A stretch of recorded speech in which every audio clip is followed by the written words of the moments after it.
Urinary cavity तक हमने कर दिया, ठीक है। अब स्टार्ट करते हैं पहले यूरिनरी सैंपलिंग, ठीक है।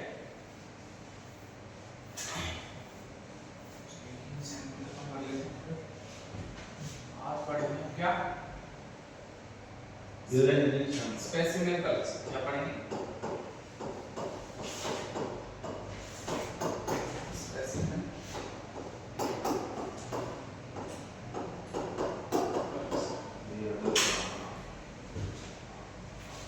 स्पेसिमेन कलेक्शन मतलब, और इस स्पेसिमेन कलेक्शन का मतलब सैंपल कलेक्ट करना है, ठीक है। तो सैंपल कलेक्ट करना, पहला हेडिंग डालेंगे यूरिनरी स्पेसिमेन।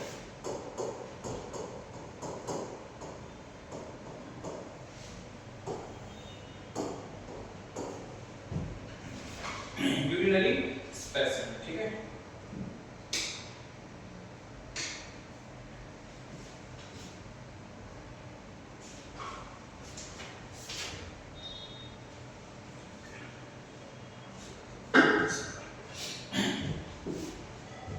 यूरिनरी स्पेसिमेन में पहला पढ़ते हैं वो है आपका रैंडम यूरिन सैंपल, ठीक है। First one is random urine sampling. Random urine sampling से क्या समझते हो कि भाई कभी भी मतलब, ठीक है, एनी टाइम, ठीक है, किसी भी टाइम दिन में या कभी भी जब पेशेंट आया है, एडमिट हुआ है, हमने उसी टाइम क्या कर दिया, सैंपल ले लिया, तो हमारा क्या होगा, रैंडम, जो हम कलेक्ट कर सकते हैं एट एनी टाइम, राइट। क्या करेंगे हम, जो हम कलेक्ट करते हैं एट एनी टाइम,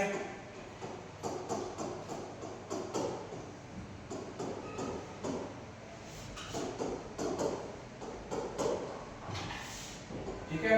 इसलिए करते हैं, ये हम करते हैं for routine checkup, microscopic study के, ठीक है।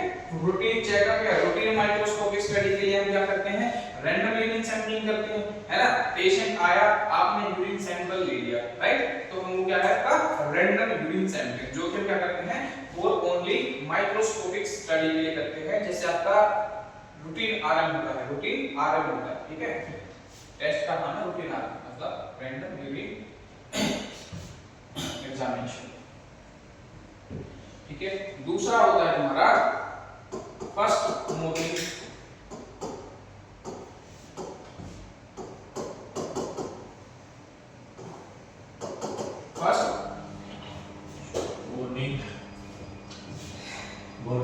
यूरिन, चलिए first morning urine,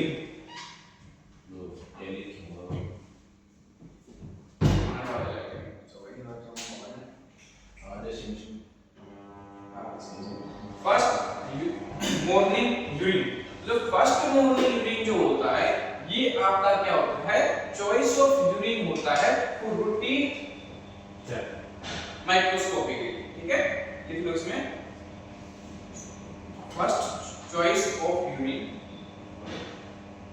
choice of urine for routine microscopic examination, ठीक है।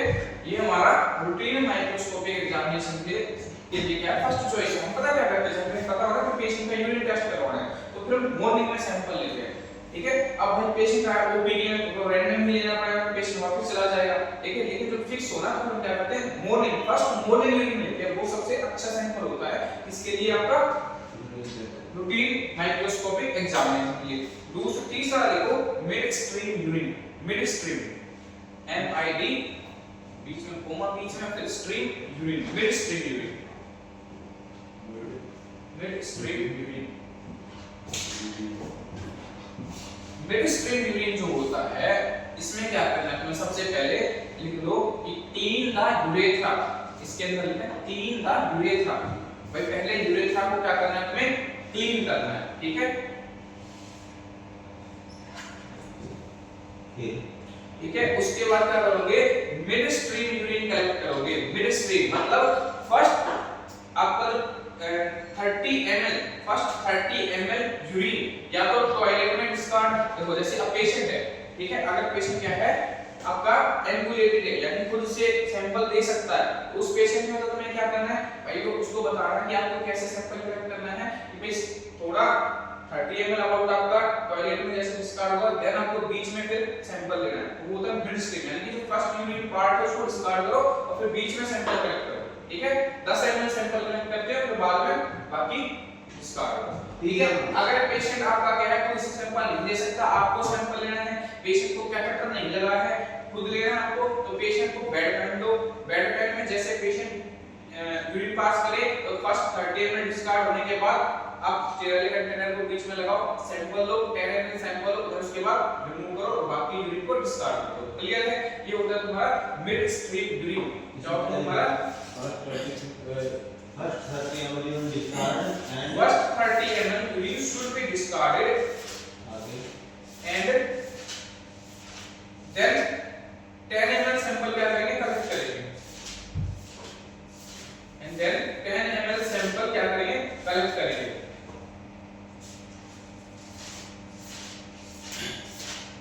और बाकी का जो यूरिन है वो फिर डिस्कार्ड करेंगे, ठीक है। अच्छा अब देखो, अगर लिखने की जरूरत नहीं, याद कर लेना ये चीजें, वैसे वो एग्जाम में पूछ लेता है कई बार, में क्लीन कैसे करोगे, ठीक है, लिखना मत, समझ लेना तो दिमाग में पता चल जाए। अगर क्या है फीमेल है तो क्या करना है, जैसे तुमने कैथेटर में क्लीन किया था सेम ऐसे ही एक्सटर्नल मेटर्स को क्या करोगे, क्लीन करोगे, ठीक है। मेल है तो फोर्स स्क्रीन को रिट्रैक्ट करना है, फिर ग्लांस पेनिस को सोप या वाटर से वॉश करना है, देन उसके बाद सैंपल लेना है। ऐसे ही फीमेल में सोप वाटर से क्लीन करना है एक्सटर्नल मेटर्स को, देन सैंपल लेना है, ठीक है। तो तीन ही ऐसे करना है, ठीक है। और जो आपका जो कल्चर वगैरह है इसमें टेस्ट करते हैं ना, जब में क्या होता है यूरिन कल्चर है ना, तो उसके लिए फिर ऐसे ही सैंपल लेना है, क्लीन करना है साइड को, देन उसके बाद सैंपल लेना है, ठीक है, with soap and water, and उसके बाद सैंपल लेना है। सैंपल में पता चल गया, अगर पेशेंट बेड रिडन है तो उसको बेड पैन ऊपर दो, बेड पैन में वो जैसे यूरिन पास करे 30 ml अराउंड डिस्कार्ड करो, फिर बीच में सैंपल लो, अगर उसके बाद बाकी सारे यूरिन डिस्कार्ड करो। ये होता है तुम्हारा किस लिए, मिड स्ट्रीम यूरिन। ये चॉइस ऑफ यूरिन होता है फॉर कल्चर एंड सेंसिटिविटी के लिए, लिख लो ये urine of choice, midstream वाला, हां मिड स्ट्रीम में लिखना line, urine of choice for culture and sensitivity test, मतलब जब कल्चर टेस्ट करना हो तो मिड स्ट्रीम यूरिन ही लेना है। हालांकि देखो हर सैंपल में हम क्या लेते हैं, मिड स्ट्रीम यूरिन ही लेते हैं। Urine of choice for culture, urine of choice for culture and sensitivity test, ठीक है। कल्चर सेंसिटिविटी के लिए ये क्या है आपका यूरिन ऑफ चॉइस, ठीक है। तो अगर एग्जाम में क्वेश्चन आ जाए कि भाई यूरिन कल्चर करना है, सैंपल कैसा कलेक्ट करोगे, तो कैसा कलेक्ट करोगे, मिड स्ट्रीम कलेक्ट करोगे। ये सिर्फ इसी तीन केस में नहीं है, हर एग्जाम हर एक टेस्ट के लिए हमेशा मिड स्ट्रीम यूरिन ही कलेक्ट करना है, ठीक है। एक होता है आपका 24 आवर यूरिन कलेक्शन, अगला देखो 24 our urine collection. Next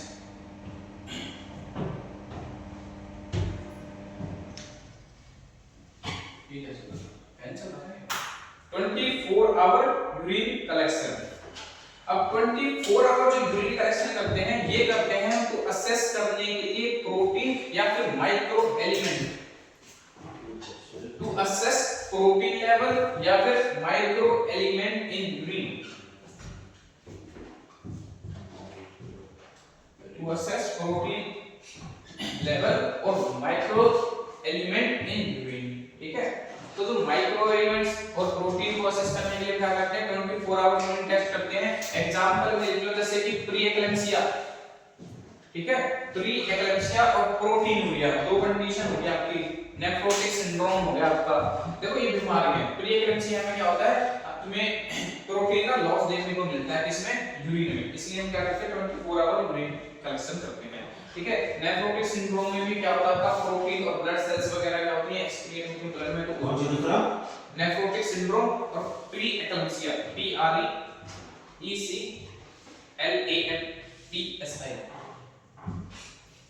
nephrotic syndrome में आपका जो नेफ्रॉन्स होते हैं ना किडनी के वो डैमेज हो जाते हैं।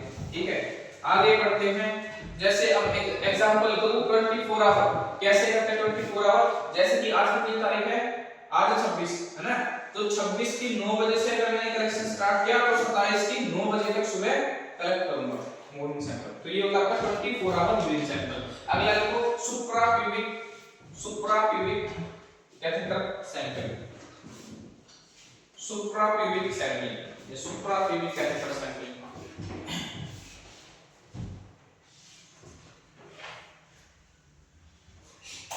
अब सुप्राप्यूबिक कल मैंने बताया था कि हम जो यूरिन कैथेटराइजेशन करते हैं सुप्राप्यूबिक भी करते हैं, सीधा एंटीरियर एब्डोमिनल वॉल से क्या करते हैं कैथेटर यूरिनरी ब्लैडर में डाल देते हैं। तो अब हम सुप्राप्यूबिक जब एस्पिरेशन कर रहे हैं मतलब सैंपलिंग कर रहे हैं, इसमें हमें क्या करना है, a needle inserted directly into bladder, a needle inserted directly into bladder through anterior abdominal wall, through anterior abdominal wall, through anterior abdominal wall and aspirate करते हैं हम क्या यूरिन सैंपल। ठीक है, और यूरिन को क्या करेंगे निडल से एस्पिरेट कर देंगे। सर इसमें तो वो जो नीडल है उसको लगने के चांस ज्यादा है ना, किसमें इन्फेक्शन के चांस स्टेराइल टेक्निक से करते हो ना, ऐसे थोड़ी करना है, स्टेराइल टेक्निक के साथ करना है पूरी तरीके से क्लीन वगैरह करके हर चीज। ठीक है, प्रॉपर एसेप्टिक टेक्निक्स को फॉलो करते हुए करना है। ठीक है, अच्छा अगला देखो sample collection from urinary catheter. Patient को क्या लगा हुआ है, कैथेटर लगा है, कल पढ़ा था यूरिनरी कैथेटर, पेशेंट को कैथेटर लगा है। हां ये अलग है, अलग नेक्स्ट वो है नेक्स्ट पॉइंट, इस लाइन इसमें नहीं अगला है नेक्स्ट, जैसे एक हां 6 है। ठीक है, sample collection from urinary catheter. अब यूरिनरी कैथेटर से सैंपल ले लो, मतलब मैंने कल तुम्हें एक पोर्ट दिखाया था ना, ये पोर्ट होता है सैंपलिंग का। हां भाई कल एक पोर्ट दिखाया था, ये सैंपलिंग का पोर्ट है। हां जी दिखाया था ना, जो कह रहा था सर ये कलर नहीं दिख रहा है ना, कैसे कलर का होता है सर, वो पोर्ट होता है तुम्हारा किसका, यूरिनरी सैंपलिंग का। तो हम क्या कर देते हैं, कैथेटर को कर देंगे क्लैंप। तो इसमें लिखो क्लैंप करेंगे कैथेटर को 10 to 20 minute before, clamp the catheter 10 to 20 minute before, 10 से 20 मिनट पहले हम क्या करेंगे कैथेटर को तो क्या कर देंगे क्लैंप कर देंगे, ताकि उसमें क्या हो जाए यूरिन इकट्ठा हो जाए पाइप में। ठीक है, फिर क्या करेंगे क्लीन करेंगे पोर्ट को, जो पोर्ट होता है ना सैंपलिंग पोर्ट, उसको क्या करेंगे क्लीन करेंगे, और देन उसके बाद क्या कर लेंगे एस्पिरेट करेंगे with needle and syringe, aspirate करेंगे with needle and syringe. Needle की जरूरत तो नहीं पड़ती, सिरिंज से ही एस्पिरेट हो जाता है। ठीक है, खाली सिरिंज से ही एस्पिरेट हो जाता है। ठीक है, ये था तुम्हारा क्या था तुम्हारे कि तुम कैसे कैसे यूरिन सैंपलिंग करते हो। ठीक है, कैसे कैसे सैंपल ले सकते हो। एक अगला लिखो इसमें भी अगला लिखो 7 नंबर का 6 7 हो गई। अगला लिखो sample collection from urine bag. तो जो यूरिन बैग लगाते हैं ना पेशेंट को, तो उसमें से भी हम क्या कर लेते हैं सैंपल कलेक्ट कर लेते हैं। ठीक है, तो इसमें लिख लो यही लिखना है, इसमें यही इसका नाम और यही होगा, सैंपल कलेक्ट करते हैं यूरिनरी बैग से। तो याद हो जाएगा ये आपके टाइप्स हो गए, फर्स्ट मॉर्निंग हो गया आपका, रैंडम हो गया आपका, मिड स्ट्रीम होता है आपका, ठीक है, सुप्राप्यूबिक होता है आपका। ठीक है, sample collection from catheter urinary catheter से भी कलेक्ट करते हो, और जो यूरिनरी बैग होता है उससे भी सैंपल को कलेक्ट करते हो। कल इमेज वगैरह तो मैंने तुम्हें दिखाई नहीं दी थी कैसी हुई है, क्या हुआ क्या पूछ रहा था, मतलब इसमें बैग से इसमें तो नहीं देना सैंपल का। हां सैंपल का कितना है वो टेस्ट में लिखने से। ठीक है, तो जैसे कि कल हमने ये देखा था इमेज है ना, ये वाला जो कोड था ये कौन सा था तुम्हारा, ये है सैंपल कलेक्शन। ये क्या है तुम्हारा सैंपल कलेक्शन वाइट। ठीक है, इसमें तुम्हें निडल नहीं लगानी, खाली सिरिंज से ही प्रेस हो जाता है और फिर एस्पिरेट हो जाता है। ठीक है, जैसे ये तुम्हारी ट्यूबिंग है, अब यहां से तुमने क्या कर दिया क्लैंप कर दिया। क्या कर दिया क्लैंप करके इस ट्यूब को, तो यूरिन जो आएगा वो ये क्या हो जाएगा यहां पूरी पाइप में इकट्ठा हो जाएगा। फिर यहाँ से क्या करोगे, एस्पिरेट कर लो। कितना सैंपल एस्पिरेट करना है, 10 ml, ठीक है। और कैसे कलेक्ट करना है, स्टेराइल कंटेनर में, है ना। ये चीजें तो बताने की जरूरत नहीं पड़ेगी। कंटेनर होता है तुम्हारा, उसमें कलेक्ट करना है। स्टेराइल कंटेनर होना चाहिए, उस पे नाम वगैरह सारी चीजों को पहले ही मेंशन कर लेते हैं, ठीक है। नाम, यूएचआईडी वगैरह उस पे पहले से हां, यूएचआईडी से पूरी सब चीजें तो वो मेंशन करते हैं ना कंटेनर पे, और फिर पेशेंट को रख देते हैं, ठीक है। सैंपल कलेक्शन के लिए चलो।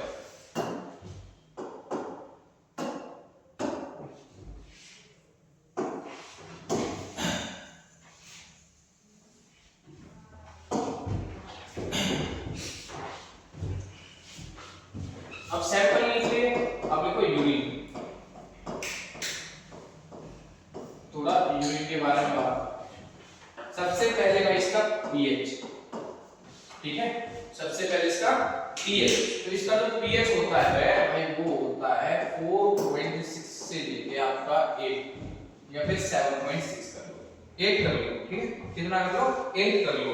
एवरेज अगर मैं इसकी बात करूं, एवरेज अगर मैं बात करूं तो इसका एवरेज जो होता है वो 6 होता है। कितना होता है तुम्हारा, 6 के अराउंड होता है। तो कैसा होता है, थोड़ा स्लाइटली भाई। अगर पीएच 6 है तो मतलब क्या है, पीएच 6 है तो एसिडोसिस। तो ये कैसा होता है, स्लाइटली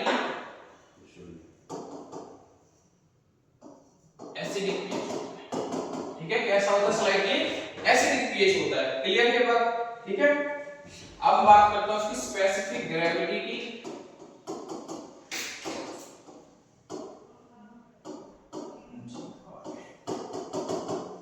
तो स्पेसिफिक ग्रेविटी जो होती है इसकी वो होती है आपकी 1.010 से आपकी 1.025, ठीक है। ये होती है इसकी स्पेसिफिक ग्रेविटी होती है इसकी, ठीक है। कलर की बात करूं तो इसका कलर कैसा होता है आपका, यूरिन का पेल कलर होता है, थोड़ा पीला जैसा होता है ना, पेल एम्बर कलर। कैसा होता है आपका, एम्बर, ठीक है। अच्छा, अब बात करूं कि आफ्टर कलेक्शन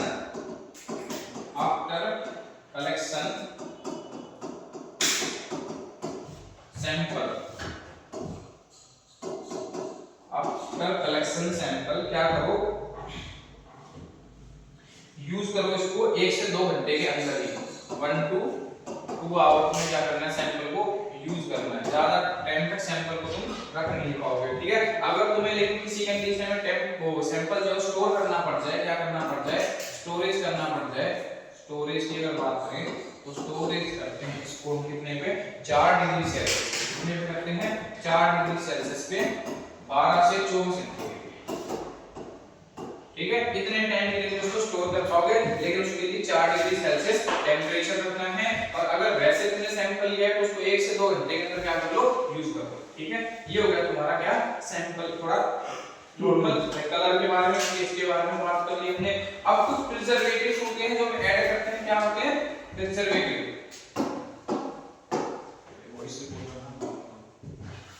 कुछ होते हैं प्रिजर्वेटिव जो हम यूज करते हैं।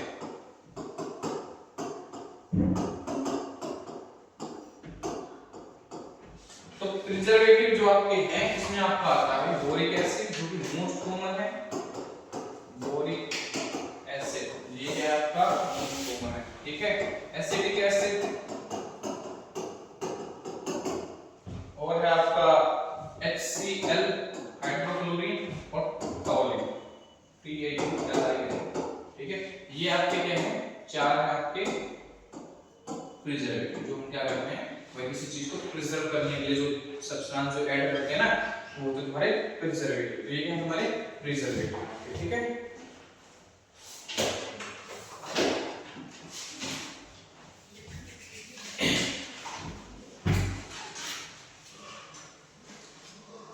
ठीक है, अब आते हैं पॉइंट पे।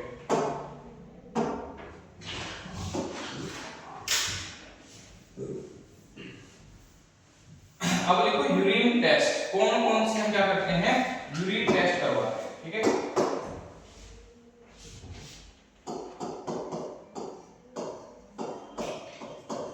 यूरिन टेस्ट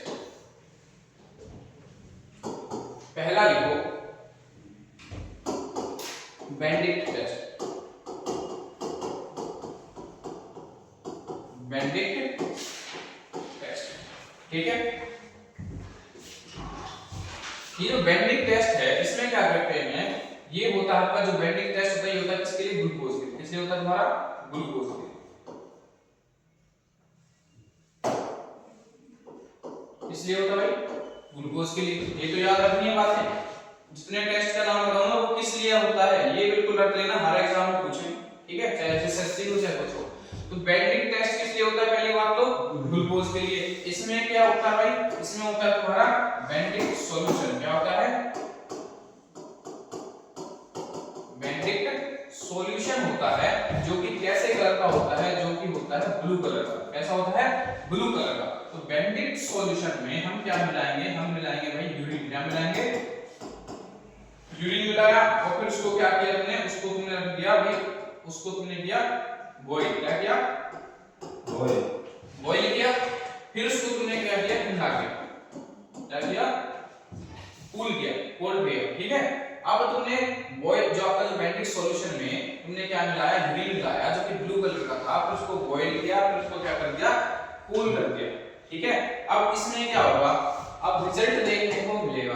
तो रिजल्ट क्या देखोगे तुम, रिजल्ट लिखो कि भाई अगर क्या है, ब्लू कलर हो जाए। क्या हो जाए, इफ ब्लू कलर, अगर कलर बेंडिक्ट सॉल्यूशन का ब्लू ही है, ठीक है, इफ ब्लू कलर है तो क्या है आपका, नो शुगर प्रेजेंट। क्या है तुम्हारा, नो शुगर प्रेजेंट। तो भाई शुगर प्रेजेंट नहीं है, ठीक है, क्लियर है। अगर क्या हो जाए, इफ ग्रीन कलर, क्या हो जाए, इफ ग्रीन कलर है तो क्या है आपका 1% क्या है आपका शुगर प्रेजेंट। कितना आपका 1% शुगर है। अगर क्या हो जाए तुम्हारा, if green colour with yellow deposit,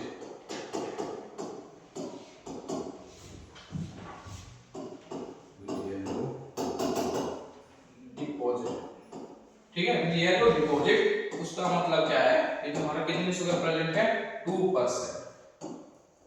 क्या +2 कहीं पे ऐसे 2% कहीं पे +2% दे रखे हैं, ऐसे दे रखे +2 लिख लो, ठीक है, ऐसे 1% 2%, ठीक है। अगर क्या है, ब्लू कलर है तो नॉर्मल सॉल्यूशन का कैसा कलर था, बेंडिक्ट सॉल्यूशन का ब्लू था, मतलब कोई शुगर प्रेजेंट नहीं है। अगर कलर कैसा हो जाए, चेंज हो जाए और कैसा हो जाए, ग्रीन हो जाए, तो यानी कि 1% शुगर प्रेजेंट है। अगर कलर क्या है, ग्रीन के साथ साथ येलो डिपॉजिट है, उसका मतलब क्या है, 2% है, ठीक है। अगर तुम्हारा क्या है भाई, तुम्हारा है विद ऑरेंज डिपॉजिट। क्या है तुम्हारा, या तो तुम्हारा इफ क्या है, कलरलेस, क्या हो जाए तुम्हारा, कलरलेस हो जाए, या फिर क्या हो जाए, और ये ऑरेंज डिपॉजिट, क्या हो जाए, ऑरेंज डिपॉजिट, ऑरेंज डिपॉजिट। तो मतलब क्या है भाई, कितनी है शुगर, 3% शुगर, ठीक है। फिर क्या है तुम्हारा 3% शुगर है। और अगर क्या हो जाए तुम्हारी ब्राइट रेड कलर, क्या हो जाए, ब्रिक्स रेड कलर, या फिर ब्राइट रेड कलर, ब्रिक्स मतलब जैसे ईंट का कलर होता है ना, तो अगर तुम्हारा क्या हो जाए, if brick red colour, if brick red colour, इसका मतलब क्या है तुम्हारा 4%। तो क्या है तुम्हारा मोर देन 3% क्या है, 4% शुगर क्या है प्रेजेंट है। तो ये क्या हो गया इसके रिजल्ट, ठीक है। तुमने बेंडिक्ट टेस्ट किया, किस लिए किया, शुगर के लिए, कि भाई यूरिन में शुगर है कि नहीं है उसको चेक करने के लिए।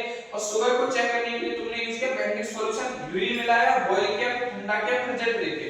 अगर क्या था, कलरलेस था, ब्लू कलर ही है, तो क्या है, बॉयल करते हैं, क्या बॉयल नहीं, हमें नहीं करना, पहली बात तो ये तुम बस रिजल्ट याद कर लो। ये नहीं पूछा मुझसे बॉयल कितने मिनट पे करना है, ठीक है। बॉयल करना उसका काम है, किसका, लैबोरेटरी वाला काम, तुम्हारा तो काम ही नहीं है, तुम्हें बस रिजल्ट का पता होना चाहिए, जस्ट फॉर नॉलेज, थोड़ा सा पूछ लेता है, ठीक है। तो क्या है, हमें बेंडिक्ट सॉल्यूशन में डाला, फिर हमने उसको बॉयल किया, फिर उसको ठंडा किया, फिर रिजल्ट देखे। अगर कलर ब्लू ही है तो मतलब शुगर नहीं है, अगर ग्रीन कलर है तो 1% शुगर है, अगर ग्रीन के साथ येलो डिपॉजिट है तो 2% है, अगर ऑरेंज डिपॉजिट है तो 3% है, और ब्रिक रेड कलर का क्या है 4% शुगर है, तो क्या है 3% शुगर है, ठीक है, मोर देन 3% शुगर है। ये हो गया आपका क्या, बेंडिक टेस्ट। ठीक है, इसमें हम नीचे एक नोट डाल के एक लाइन लिखो,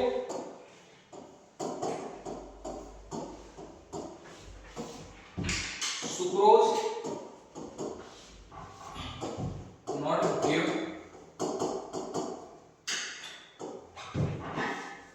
sucrose not give any result with Benedict test।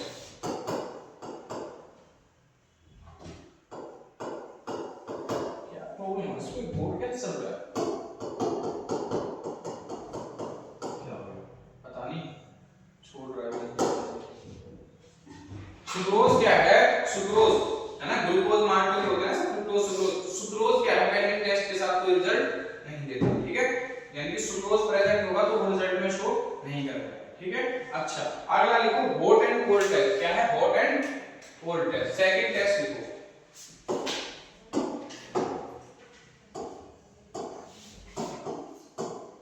Hot and cold test.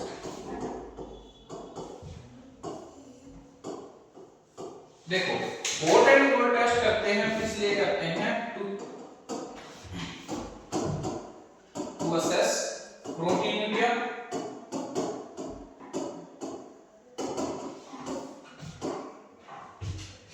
To assess proteinuria और आपका एल्बुमिन, टू असेस प्रोटीन और एल्बुमिन। ठीक है, इनको असेस करने के लिए हम क्या करते हैं, हॉट एंड कोल्ड टेस्ट करते हैं। अब हॉट एंड कोल्ड टेस्ट में हम क्या करते हैं, आपने यूरिन लिया, ठीक है, आपने यूरिन लिया फिर उसको क्या किया, बॉईल किया। ठीक है, क्या किया आपने, यूरिन लिया फिर उसको क्या कर दिया आपने, बॉईल किया। अब बॉईल करने के बाद उसमें आपने क्या किया, अगर तुम्हें उसमें क्या होगा, क्लाउडी अपीयरेंस देखने को मिलेगी। क्या देखने को मिलेगी, क्लाउडी अपीयरेंस देखने को मिलेगी। इसका मतलब क्या है, देखो रिजल्ट लिखते हैं इसका, यहां लिखो इसका रिजल्ट। देखो तुमने क्या किया, यूरिन लिया, ठीक है, यूरिन को क्या किया तुमने भाई, तुमने किया उसको बॉईल किया। ठीक है, यूरिन लिया तुमने इसको बॉईल किया। अब तुमने उसको बॉईल किया तो अगर तो क्या है, इफ क्लाउडी अपीयरेंस,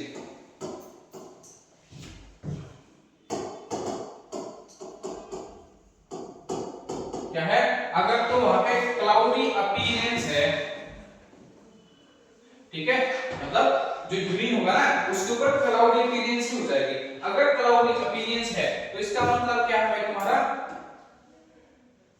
कि वहां पे क्या है, वहां पे प्रोटीन नहीं है, क्या है, फॉस्फेट है। क्या है तुम्हारा, फॉस्फेट है। ठीक है, क्या है तुम्हारा, फॉस्फेट है। देखो अब क्लाउडी अपीयरेंस बनी, क्या बनी, क्लाउडी अपीयरेंस बनी। इसका मतलब क्या है, it could may be, it could may be protein और फॉस्फेट। देखो यूरिन को तुमने गर्म किया, ठीक है, अब उस पे क्लाउडी अपीयरेंस बनी तो भाई हो सकता है कि या तो प्रोटीन है, या तो हो सकता है इसमें प्रोटीन प्रेजेंट है, या हो सकता है उसमें क्या है, फॉस्फेट है। फिर तुम क्या करोगे, इसमें क्या करोगे तुम, एक ड्रॉप, फ्यू ड्रॉप ऑफ, क्या करोगे तुम इसमें, few drop of acetic acid, 5% acetic acid, acetic acid को क्या कर दो तुम इसमें ऐड कर दो। क्या करो, एसिटिक एसिड को कर दो तुम इसमें ऐड। इसमें इस यूरिन में जो तुमने वॉट करके देखा क्लाउडी अपीयरेंस बनी, लेकिन तुम्हें ये कंफर्म नहीं है इसमें प्रोटीन है या नहीं है, हो सकता है प्रोटीन है, हो सकता है फॉस्फेट है। तुमने 5% उसमें एसिटिक एसिड डाला, ठीक है, अब क्या हुआ, ये एसिटिक एसिड डालने के बाद इफ क्लाउडी अपीयरेंस जो है आपकी, जो क्लाउडी अपीयरेंस है, अगर ये क्या होगी, डिसअपीयर होगी, क्या होगी आपकी, डिसअपीयर होगी, मतलब क्लाउडी अपीयरेंस जो थी वो खत्म हो गई। इसका मतलब था कि भाई ये क्या था, फॉस्फेट था, मतलब क्या इसमें फॉस्फेट था, क्या था, यूरिन में फॉस्फेट था। और अगर क्लाउडी अपीयरेंस अभी भी है, ठीक है, if cloudy appearance still present, इसका मतलब क्या है, प्रोटीन।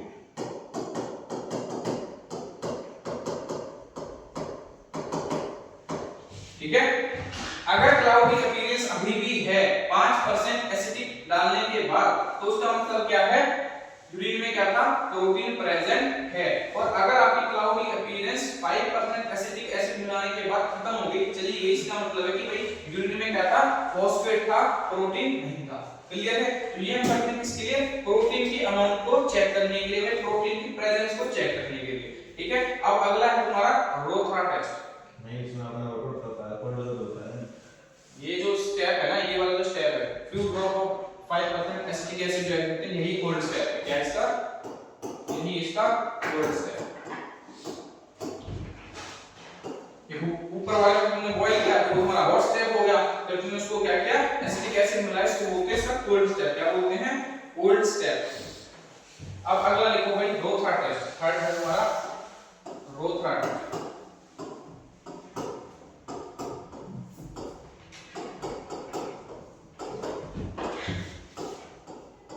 रोथरा टेस्ट जो हम करते हैं, वो हम करते हैं किसके लिए, एसीटोन और कीटोन बॉडीज के लिए। ठीक है, ये हम यूज करते हैं, इसलिए करते हैं यूज फॉर एसीटोन और कीटोन बॉडीज को देखने के लिए।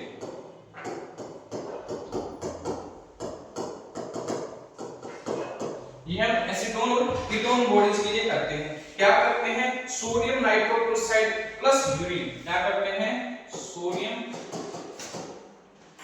नाइट्रोक्लोराइड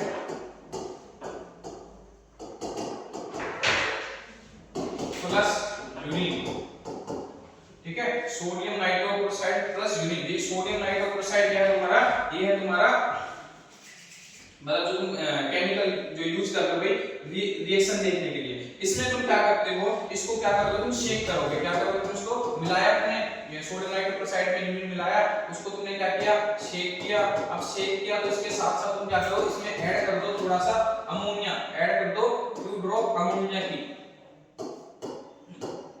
फ्यू ड्रॉप अमोनिया की ऐड करो। ये अमोनिया रिएजेंट की तरह काम करेगा। किसकी तरह काम करेगा, ये करेगा रिएजेंट की तरह काम करेगा, मतलब रिएक्ट कर जाएगा किसके साथ, सोडियम नाइट्रोक्लोराइड के साथ। ठीक है, सोडियम नाइट्रोक्लोराइड के साथ क्या करेगा, रिएक्ट करेगा। और उसके बाद क्या करना है, अगर ग्रीन कलर की, और रिजल्ट क्या होगा, if green colour, if green ring present, इसका मतलब क्या है, हमारा टेस्ट क्या है, एक पॉजिटिव। क्या है तुम्हारा टेस्ट, पॉजिटिव टेस्ट। यानी कि यूरिन में एसीटोन और कीटोन बॉडीज क्या है तुम्हारी, प्रेजेंट है। क्या है, यूरिन में एसीटोन और कीटोन बॉडीज प्रेजेंट है। कहां देखने को मिलेगा, ये जो तुम्हारा अमोनिया का और ये तुम्हारा यूरिन का जंक्शन है ना, ये जो तुम्हारा अमोनिया और यूरिन का जो जंक्शन है, जिसमें अमोनिया डाला, जैसे कि यूरिन है, पानी के ऊपर तेल डाल देते हो ना तो अलग दिखता है, ऐसे अमोनिया जब तुम डालोगे यूरिन के ऊपर, तो उसके जो बीच में जो जंक्शन होगा, जहां से तुमने ऐड किया अमोनिया, उसके बीच में ग्रीन रिंग दिखाई देगी। अगर ग्रीन रिंग बनती है तो टेस्ट पॉजिटिव। बॉयल भी करते हैं, इसको शेक करना है, बॉयल नहीं करना, इसको शेक करना है। ठीक है, मिक्स मतलब शेक का मतलब मिक्स करना। अगला देखो, अगला है तुम्हारा स्मिथ टेस्ट।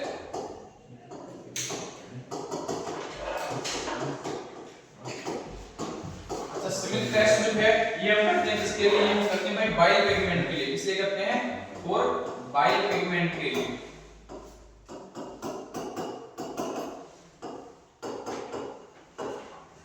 ये हम करते हैं फॉर बाइल पिगमेंट के लिए। ठीक है, क्या करेंगे, इसमें यूरिन के साथ लिक्विड आयोडीन मिलाएंगे। क्या करेंगे, यूरिन प्लस लिक्विड आयोडीन। ठीक है, उसको क्या करेंगे, शेक करेंगे।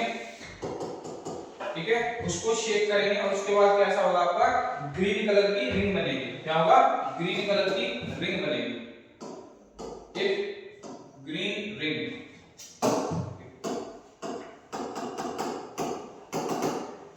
ठीक है, green ring form then at junction. इसका मतलब क्या है, टेस्ट तुम्हारा मतलब क्या है, बाइल पिगमेंट प्रेजेंट। यूरिन में क्या है तुम्हारा, बाइल पिगमेंट प्रेजेंट है। ठीक है,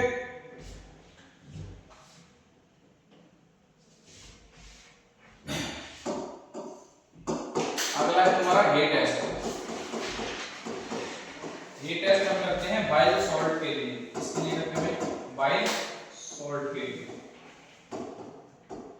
अब ये टेस्ट हम बाइल सॉल्ट के लिए करते हैं, ठीक है।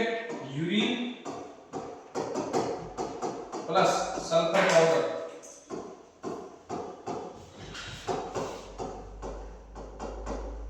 शेक करो उसको, ठीक है। इफ सल्फर सेटल डाउन, ठीक है, सल्फर श्रिंक डाउन, इसका मतलब है क्या है भाई तुम्हारा bile present, bile salt present, ठीक है। यूरिन और सल्फर पाउडर को मिक्स करो, उसको शेक करो, फिर उसके बाद देखो कि सल्फर अगर श्रिंक डाउन हो रहा है, नीचे बैठ रहा है, मतलब सेटल डाउन हो गया, इसका मतलब है बाइल सॉल्ट प्रेजेंट है, ठीक है। ये पाउडर क्या पाउडर ये रहा पाउडर, वो भाई लगा लो, ठीक है, खुद से भी लगा सकते हो। सल्फर यूज करेंगे। सल्फर में क्या हो गया, यू लगाना है, लगा ले भाई, PHOUR। स्पेलिंग का मजा आ गया, मैं स्पेलिंग बहुत गलत करता हूं, ठीक है। ये क्या बाइल सोप ले, बाइल सोप नहीं, bile salt, salt present, bile soap. अरे यहाँ हाँ ये था बाइल सॉल्ट, ये था अगला दी हैं, अगला बस एक करे थे हम हो गए पूरे। अरे वो फर्स्ट टाइम में से नहीं चेक करें, यूरिन माइक्रोस्कोपी मारना, यूरिन माइक्रोस्कोप जो रूटीन टेस्ट करते हैं ना, पस सेल वगैरह सारे चीज मारते हैं, उसमें तुम्हें यूरिन का कलर, यूरिन में भाई कोई जो सेल्स वगैरह प्रेजेंट तो नहीं है, पस सेल प्रेजेंट नहीं, वो सब रूटीन माइक्रोस्कोपी का पार्ट है, इसका है रूटीन माइक्रोस्कोपी। ये अलग टेस्ट है जो हम स्पेसिफिक करते हैं, तो ठीक है। अब याद हो गई तुम्हें बेंडिक टेस्ट को, बेंडिक टेस्ट किस लिए करते थे, ग्लूकोज के लिए, शुगर चेक करने के लिए, ठीक है। स्मिथ टेस्ट किस लिए करते हैं भाई, कौन सा स्मिथ स्मिथ टेस्ट करते हैं बाइल पिगमेंट के लिए, ठीक है। रोथरा टेस्ट किस लिए करते हैं, स्टोन कीटोन बॉडीज के लिए, ठीक है। और हॉट एंड कोल्ड टेस्ट किस लिए करते हैं, प्रोटीन न्यूक्लियर के लिए, है ना, एल्बुमिन प्रोटीन को देखने के लिए, और ये टेस्ट करते हैं बाइल सॉल्ट के लिए, क्लियर है। बाइल ये याद में क्या होता है, है, बाइल सॉल्ट बाइल जो होता है तुम्हारा, जो गोल ब्लैडर से लिवर से बनता है, ये होता है बाइल, होता है, जिससे उसमें होता है बाइल पिगमेंट होता है, बाइल सॉल्ट होता है, हां बाइल से बनता है ना, वो होते हैं बाइल पिगमेंट, बाइल सॉल्ट, और बहुत सारी चीजें मिलकर बनते हैं बाइल, पढ़ाते हैं जीआई से पढ़ेंगे तब पढ़ेंगे, ये वो जीआई में पढ़ेंगे, जीआई में उसको ही पढ़ेंगे, ठीक है। अभी फटाफट खत्म करनी है, फंडामेंटल बहुत पढ़िए, बहुत ज्यादा, ठीक है। अब देखो ये तो हो गया तुम्हारा भाई यूरिन स्पेसिमेन, ठीक है, क्या था, यूरिन स्पेसिमेन। दूसरा लिखते हैं, अगला टॉपिक यूरिन के लिए, यूरिन नहीं, अगला देखो स्पूटम स्पेसिमेन, क्या है, स्पूटम, सूट वाला, जिससे फिंगर टेस्ट करते हैं उसको बिल्कुल पता है, पीजे कौन से वर्ड होते हैं, अगला देखो स्पूटम, पीजे मॉडर्न पीजे हो रहा है, टीपीआर वर्ड होता है, हिंदी वर्ड, टीपीआर वर्ड कौन सा है, पीजे मतलब वर्ड होता है। अरे तुम्हें कौन सा वहां पे भर्ती होना है, भर्ती होना है तो कहते हैं भर्ती होना जी, आप भी करते हो उसको भाई मैं वहां पे एज अ नर्सिंग ऑफिसर होना चाहता हूं, ना कि वहां पे पेशेंट, ठीक है। स्पूटम स्पेसिमेन, ठीक है, तो स्पूटम स्पेसिमेन मतलब तुम क्या करते हो भाई, स्पूटम सैंपल लेते हो, किसका सैंपल लेते हो, स्पूटम का सैंपल लेते हो, और स्पूटम का सैंपल कैसे लेते हो भाई, तुम सैंपल कलेक्ट करते हो इन वायर उसमें डब्बी में, सैंपल को क्या करोगे, कलेक्ट करोगे बाय एक्सपेक्टोरेंट एंड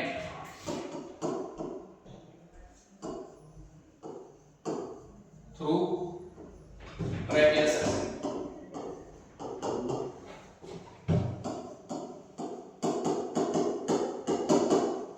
देखो भैया एक्सपेक्टोरेंट कलेक्ट करोगे, यानी कि जो हम खुद से फूकते हैं, चलिए वो होता है एक्सपेक्टोरेंट, जो पेशेंट खुद से निकालता है, ठीक है। या फिर तुम क्या करोगे, ट्रैकियल सेक्शन करोगे, दो तरीके से तुम क्या करोगे, सैंपल कलेक्ट करोगे, ठीक है।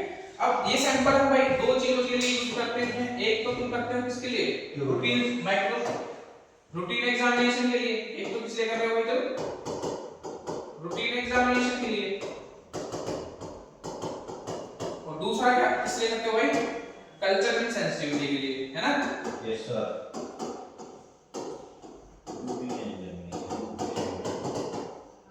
कल्चरल सेंसिटिविटी के लिए, ठीक है। अब देखो नोट डालो और लिखो,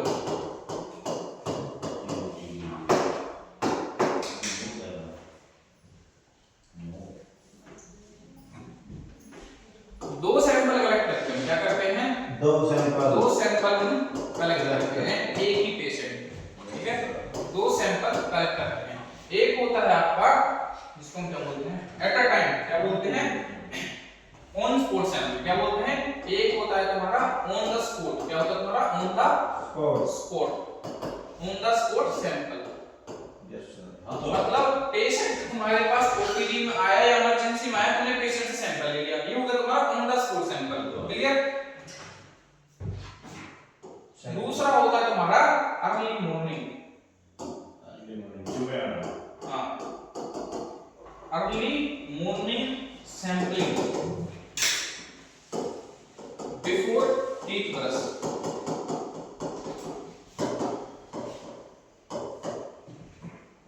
क्लियर। एक तो तुमने पेशेंट का सैंपल कब ले लिया, जब पेशेंट तुम्हारे पास आया, ठीक है, और सेकंड सैंपल या तो पेशेंट को, अगर पेशेंट यहाँ ओपीडी बेसिस पे था तो एक सैंपल तुमने ओपीडी बेसिस पे ले लिया, और दूसरा सैंपल तुम पेशेंट को बोलोगे कि भाई कल तुम्हें सैंपल खुद लेके आना है घर से, ठीक है, और याद रखना भाई ब्रश करने से पहले ही सैंपल ले लेना है, ठीक है। तो ये हो गया तुम्हारे दो सैंपल कलेक्ट करने हैं, ठीक है। अब आज बोर्ड फनी है क्या, नहीं सर।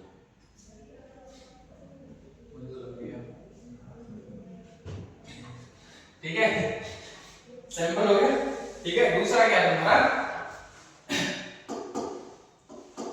बिफोर कलेक्टिंग सैंपल, हाँ, और क्या, रिंस करना है माउथ विद ओनली वाटर, ठीक है भाई। तुम क्या करना है, तुम्हें कुछ भी क्लोरहेक्सिडिन वगैरह का भाई जो होता है ना अपना माउथ वॉश जो होता है, माउथ फ्रेशनर जो होते हैं, उनका यूज नहीं करना है। सिर्फ टैप वाटर से क्या करोगे, तुम सिर्फ वाटर से मुंह को पहले मुंह धो लो, मतलब मुंह धोने का मुंह में कुल्ला कर लो, सिर्फ पानी से, और किसी चीज से नहीं, सिर्फ पानी से। फिर क्या करना है तुम्हें भाई, एडवाइस करो पेशेंट को, advice patient to take several deep breath,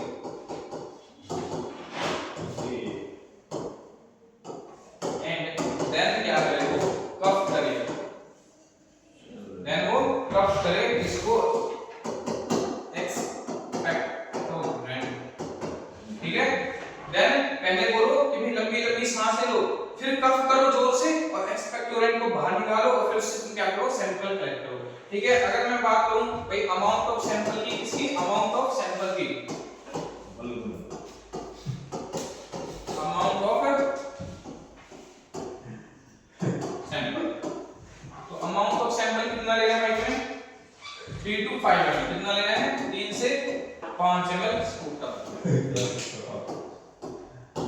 ठीक है। ध्यान रखें भाई स्पूटम अलग होता है, थूक अलग होता है, ठीक है, तो थूक नहीं लेना, स्पूटम लेना है। इसका टीवी टेस्ट करवाओगे, है ना, ठीक है। ये हो गया तुम्हारा, अच्छा बस एक लाइन बोली थी इसमें तुम्हें, अब वो तुम्हारा ऑलवेज कलेक्ट करोगे सैंपल को before start antibiotics, antibiotic start करने से पहले तुम्हें क्या करना है, सैंपल ले लेना पेशेंट का। अगर तुम्हें कभी भी कल्चर का सैंपल लेना हो तो एंटीबायोटिक थेरेपी से स्टार्ट करना पहले, before antibiotic therapy culture sample लेने होते हैं, ठीक है। अगला देखो भाई, स्पूटम का हो गया, इसी में एक लो नोट में, हां, डू इट स्मीयर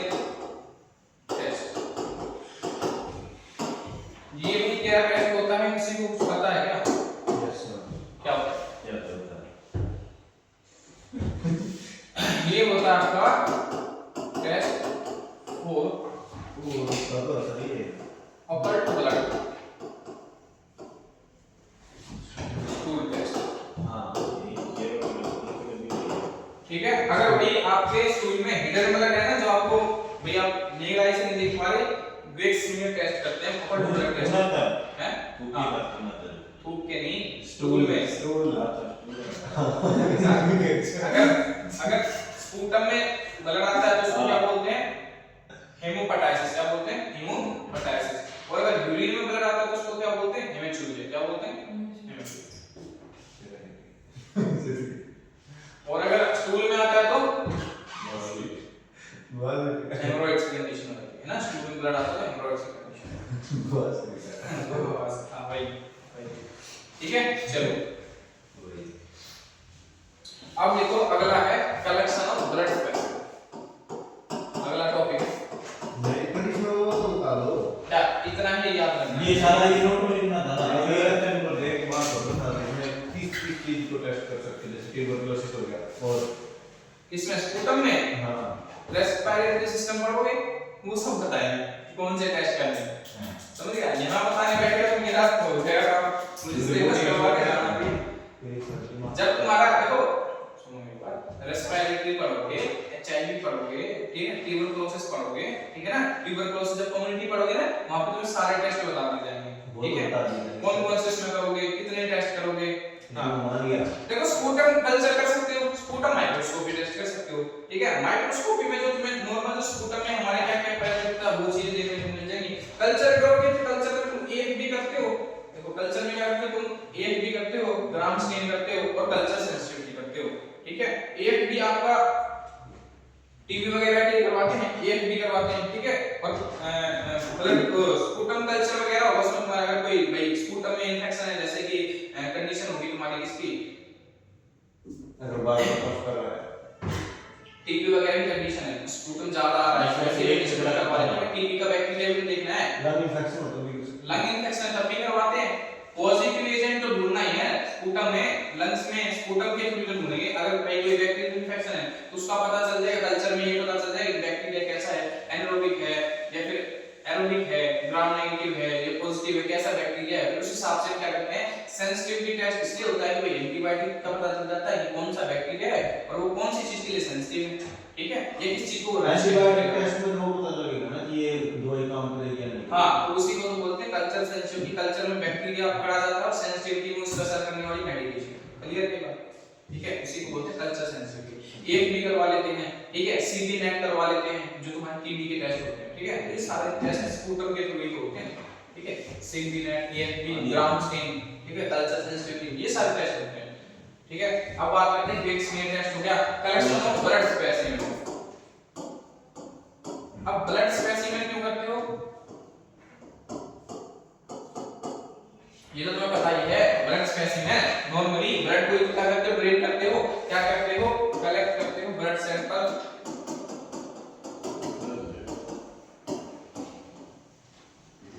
ठीक है, फ्रॉम, या तो तुम्हारा क्या होगा, पेरिफेरी साइड होगी, पेरिफेरल वेन होगी,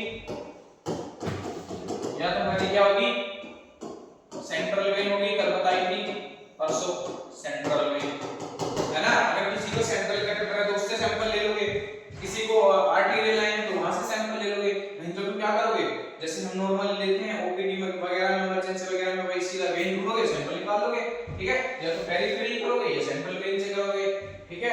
दूसरी बात, टॉर्निकेट अप्लाई करते हो भाई, है ना। Yes sir. टॉर्निकेट अप्लाई करते हो, इसलिए अप्लाई करते हो ताकि वेन थोड़ी उसी विजिबल हो जाए, है ना। तो टॉर्निकेट अप्लाई करना है तुम्हें कितना, तुम्हें टॉर्निकेट अप्लाई करना है 10 से 15 सेंटीमीटर, 10 से 15 centimetre above the side of sampling. जहां से तुम सैंपल लेने वाले हो उससे 10-15 सेंटीमीटर ऊपर करना है। ये एग्जाम का क्वेश्चन था, ठीक है, तुम्हारे एचएसएस से, ठीक है। टॉर्निकेट अप्लाई करोगे, ठीक है भाई। साइड को क्या करोगे, क्लीन करोगे, क्या करोगे, साइड को क्लीन करना है, एसेप्टिक टेक्निक का फॉलो करना है, एसेप्टिक टेक्निक को फॉलो करना है, ठीक है। ये सारी चीजें तुम करोगे, ठीक है। वो और जब तुमने सेंट्रल कैथेटर पढ़ा था वहां पे चीज मैंने बताई थी, पोर्ट को क्या करना है, रब करना है, क्लीन करना है विद किसके साथ, एल्कोहल स्वैब के साथ 10 से 15 सेकंड के लिए। और सैंपल निकालने के बाद क्या करना है, 10 ml के साथ लाइन को फ्लश करना है बाद में। क्लियर है बात? लाइन से सैंपल निकाला और 10 ml से जो लाइन को फ्लश कर दो, तो क्या होगा, ब्लड क्लॉट हो जाएगा वहां पे। क्लियर है बात? तो ये सारी चीजें ध्यान रखनी है। अब लिखते हैं क्या, यूज करना है specific sample tube, blood test, ठीक है, और ट्यूब वगैरह, या फिर मैं कह दूं वाइल्स, ठीक है। ब्लड स्पेसिमेन कर रहे हो ना, अरे ब्लड स्पेसिमेन की जो है, ठीक है, उसी को आगे कंटिन्यू कर रहे हैं। तो ब्लड स्पेसिमेन, अब वाइल वगैरह पढ़ते हो, क्या पढ़ते हो, वाइल वगैरह, तो वो देखिए ना, लाल पीली नीली नीली। Yes sir. अब नीली को पढ़ लेते हैं। कॉलम बना लो एक, ठीक है, और उसमें लिखो बेटा,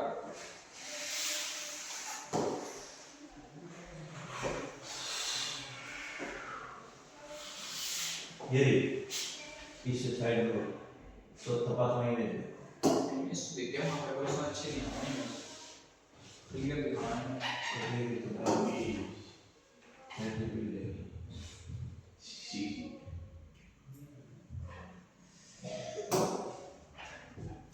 नहीं लो भाई, दिख रहा है क्लियर? नहीं नहीं दिख रहा, नहीं दिखा अभी भी नहीं। अभी ये रहा किसी बढ़िया, हाँ ये बढ़िया है, हाँ तो ये लो, हाँ तो you cannot see properly। चलो मैं बता दूंगा, तुम लिख लेना कोई इशू नहीं। देखो एक होती है कंपनी, एक साइकिल को ऐसे बना लो, पहले लिख लो क्या, रेंज जो है ना, रेंज को छोड़ दो, रेंज को छोड़ दो, एक एक इसमें लिखो कलर, क्या लिखो, पहले लिखो ट्यूब नेम, ऐसे लिखो, ऐसे लिखो, कैसे, अभी बताता हूँ कैसे। यहाँ पे लिखो ट्यूब नेम, पहले लिखो ट्यूब नेम, ट्यूब नेम, ठीक है। ट्यूब नेम लिखने के बाद फिर लिखो टॉप कलर या फिर कैप का कलर, ठीक है। ट्यूब की कैप का कलर होता है ना, उसी की बेस पे तो अलग अलग होते हैं, ठीक है। तो एक तो हो गया तुम्हारा ट्यूब नेम, दूसरा कलर, ठीक है। अगला लिखो एडिक्टिव, एडिक्टिव या फिर एंटी कोगुलेंट,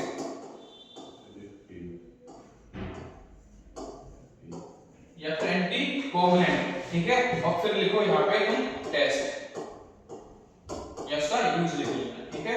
ये हो गया तुम्हारा। अब देखो बात करते हैं सबसे पहले,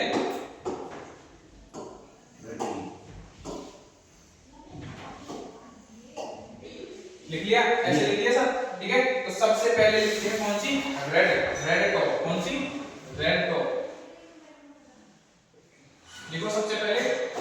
नाम लिखो सबसे पहले प्लेन वाइट, क्या लिखो, नाम लिखो प्लेन वाइट, क्या है, प्लेन वाइट, नाम में लिख लो प्लेन वाइट, लिख लिया प्लेन वाइट। उसी के नीचे लिख लो सीरम वाइट, क्या लिख लो, सीरम वाइट, उसी को बोलते हैं सीरम वाइट बोलते हैं इसको, ठीक है। कैसे कलर की होती है, अब इसका कलर लिखो, कलर में लिखो रेड कलर, कैसा होता है टॉप, रेड कलर का इसका टॉप होता है, ठीक है। ऐसी कलर की वाइट होती है, रेड टॉप होता है। इसमें एडिक्टिव लिखो नो एडिक्टिव, एडिक्टिव में लिखो नो एडिक्टिव, इसके अंदर कोई भी आपका एंटी कोगुलेंट या फिर आपका कोई भी एडिक्टिव इसके अंदर प्रेजेंट नहीं होता। अब लिखो इसमें टेस्ट कौन कौन से करते हैं, तो इसमें करते हैं ऑल वायरल, आपके इम्यूनोलॉजिकल, ठीक है, all immunological, all immunological test and serological test, all immunological and all serological test हम इसमें करते हैं। इम्यूनोलॉजिकल देखो जैसे हमारे इम्यूनिटी से रिलेटेड है, और सीरोलॉजिकल का मतलब हमारे सीरम से रिलेटेड है, ठीक है। तो इम्यूनोलॉजी, अब लिखो इसमें, इसी में लिखो नीचे वायरल मार्कर, क्या करते हैं, वायरल मार्कर, वायरल मार्कर, अरे अगली नहीं है, इसी में लिखना है, टेस्ट में, टेस्ट में लिखना है रेड,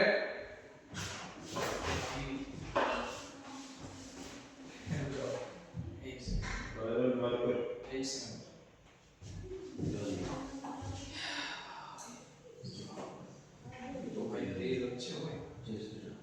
गलत नहीं करना है, ऐसे क्यों, देखो ट्यूब का नेम क्या था तुम्हारा, plain plain serum plain white, इसी को तुम बोल दो सीरम वाइट, ठीक है।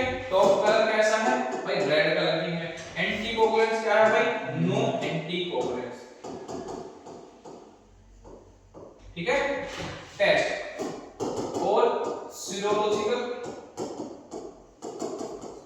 ठीक है, और आपके इम्यूनोलॉजिकल टेस्ट इसमें करते हैं। जैसे कि तुम्हारे वायरल मार्कर होते, वायरल मार्कर कौन से होते हैं आपके? HIV, ठीक है, HCV, ठीक है, और HBASG, सॉरी AGS।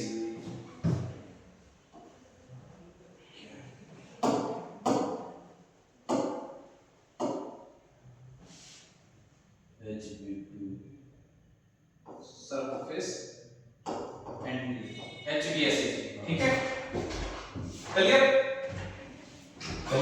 ये हो गया आपके वायरल मार्कर। कभी भी कोई पेशेंट आता है तो उसको वायरल मार्कर करवाते हैं ना, कैसी कलर में कैसी ट्यूब में सैंपल भेजने हैं? रेड कलर की वाइल में भेजने हैं, ठीक है। ये हो गया आपके इम्यूनोलॉजिकल टेस्ट। कौन से होते हैं हमारे इम्यूनोलॉजिकल टेस्ट? इसी में तुम करते हो क्या? AFT, kidney function test, RFT, ठीक है, LFT,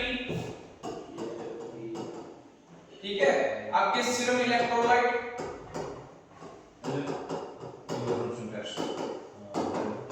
ठीक है, आपके सीरम इलेक्ट्रोलाइट टेस्ट वगैरह आप इसमें करते हो। एंटीजन एंटीबॉडी टेस्ट करते हो इसमें, ठीक है, क्या करते हो? एंटीजन एंटीबॉडी टेस्ट, ये सारे टेस्ट में क्या करते हो भाई? रेड कलर की वाइल में करते हो, ठीक है। ऑल हार्मोन टेस्ट करते हो, एक लाइन में बोलो, ऑल हार्मोन टेस्ट भी इसी में करते हो। इसी में करते हो all hormone test, all hormone. आप पजल तो नहीं हो रहे भाई, ठीक है। रेड कलर की वाइल में कौन कौन से सैंपल भेजने हैं? वायरल मार्कर जाएंगे तुम्हारे, RFT, LFT, TFT, ऑल आपके सीरम इलेक्ट्रोलाइट हो गए आपके, ठीक है, और आपके एंटीजन एंटीबॉडी टेस्ट हो गए आपके, और आपके ऑल हार्मोन टेस्ट हो गए आपके, ठीक है। सेकंड लिखो भाई को अपनी SST,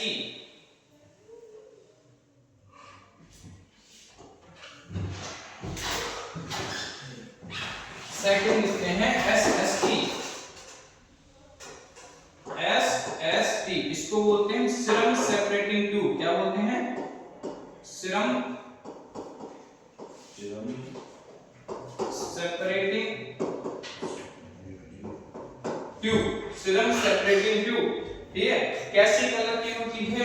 आपकी गोल्ड कलर की होती है, या फिर थोड़ी येलो कलर की देखने को मिलेगी, ठीक है, गोल्ड और येलो कलर की देखने को मिलती है।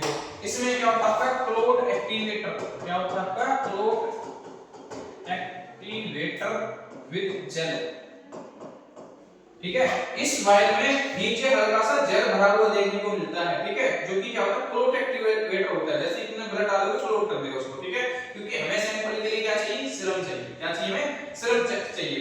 ये तुम्हारे बिल्कुल सीरम वाइल की तरह काम करता है। जैसे तुम्हारी रेड वाइल होगी ना, उसकी तरह ही काम करता है। अगर तुम्हारे पास रेड वाइल अवेलेबल नहीं है तो तुम सारे इलेक्ट्रोलाइट RFT, LFT, TFT इसमें भेज सकते हो, तुम इसमें भेज सकते हो, ठीक है। तो इसमें सेम लिख लो, ऑल आपके बायोकेमिस्ट्री टेस्ट, ऑल बायोकेमिस्ट्री,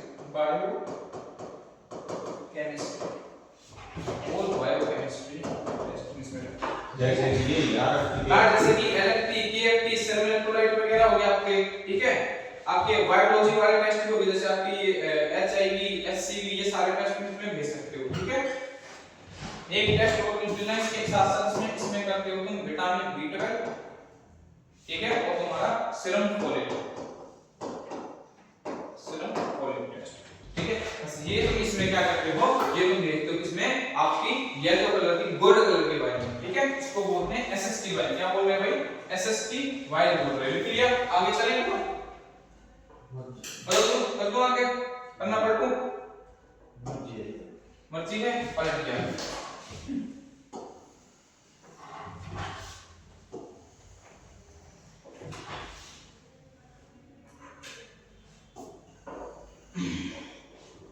देखो अब अगली है तुम्हारी EDTA। क्या नाम है अगली का? EDTA तो मोस्ट कॉमन EDTA कैसे कलर की होती है भाई? लेवेंडर या फिर पर्पल। कैसा टॉप होता है? लेवेंडर हो गया, फिर पर्पल वाइल बोलते हैं है ना, ठीक है। इसमें आपका क्या होता है? एंटीकोगुलेंट क्या होता है आपका? EDTA, ये इसका क्या होता है? इसमें एंटीकोगुलेंट होता है, उसी के नाम पे इसका क्या है? नाम है। ये किस लिए करते हो तुम? ऑल हेमेटोलॉजिकल टेस्ट भाई, ऑल हेमेटोलॉजिकल हेमेटोलॉजिकल टेस्ट के लिए। अब ऑल हेमेटोलॉजिकल टेस्ट में तुम्हारा आगे जैसे कि भाई सीबीसी है ना, कंप्लीट ब्लड टेस्ट।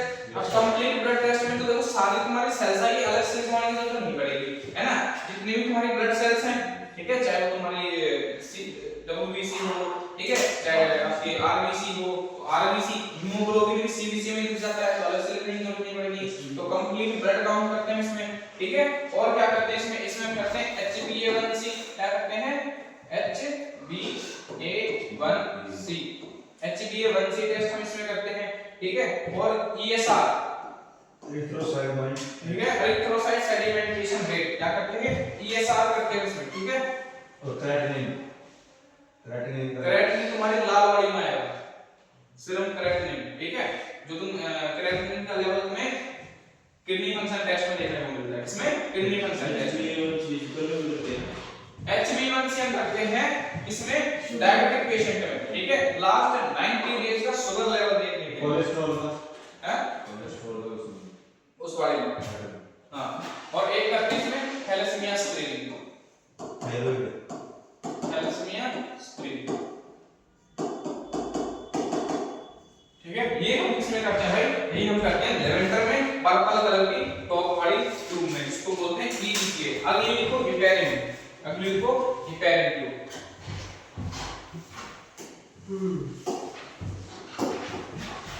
नेक्स्ट है हिपेरिन, हिपेरिन ट्यूब।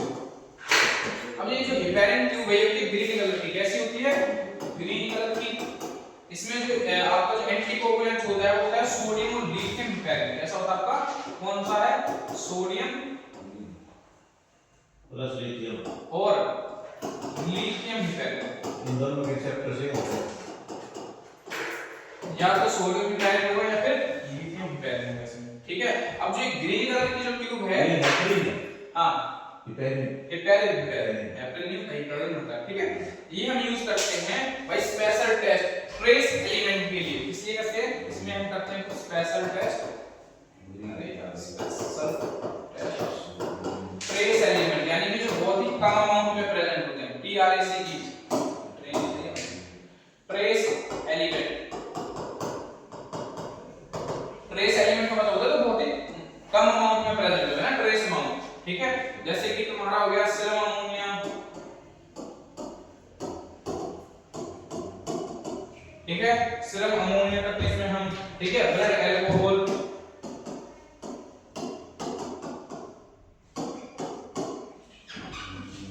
ठीक है। और क्रोमोसोमल स्टडी, क्रोमोसोमल स्टडीज, ये कौन सी यूज कर रहे हैं, हिपेरिन, ठीक है। अब हिपेरिन ट्यूब होगी। अब अगली है आपकी सोडियम फ्लोराइड, क्या है आपकी सोडियम फ्लोराइड,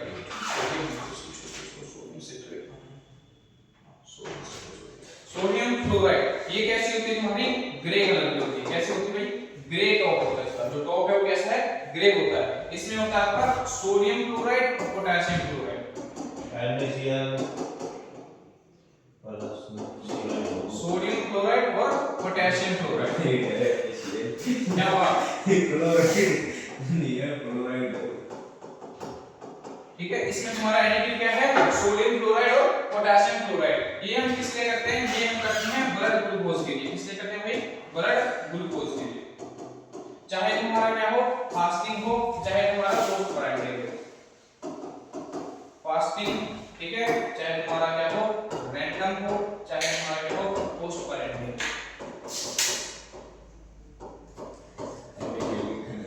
ठीक है। ये हम करते हैं किसके लिए, ये अभी नॉट सेट 9 का क्वेश्चन था, ठीक है। हाँ, ये पूछा था सोडियम क्लोराइड ट्यूब में कौन सी ट्यूब होती है ब्लड ग्लूकोज के लिए, ठीक है। ऑप्शन में कलर नहीं दिया था, ये दिया था, नाम दिया था उसका सीधा, ठीक है, सोडियम क्लोराइड।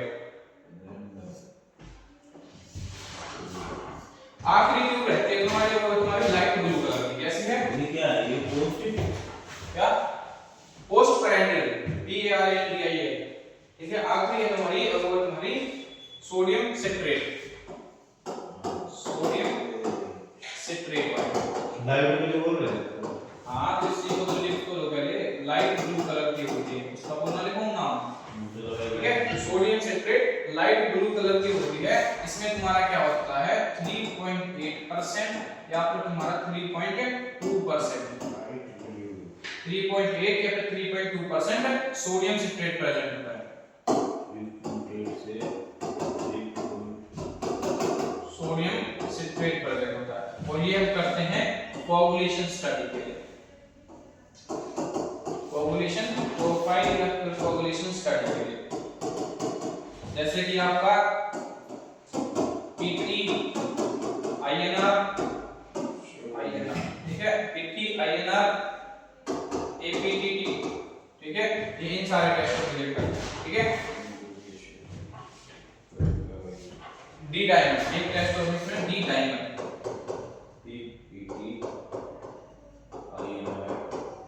डी डायमंड, ये कौन सा है? D diamond, D diamond, OPPT, APTT, ये ब्लड कोगुलेशन टेस्ट होता है हमारे, blood coagulation test, coagulation blood की कोगुलेशन होने की वो कैपेसिटी बताते हैं, ब्लड कोगुलेट हो रहा है नहीं हो रहा है, कि कोई दिक्कत है ब्लड को कोगुलेट होने में।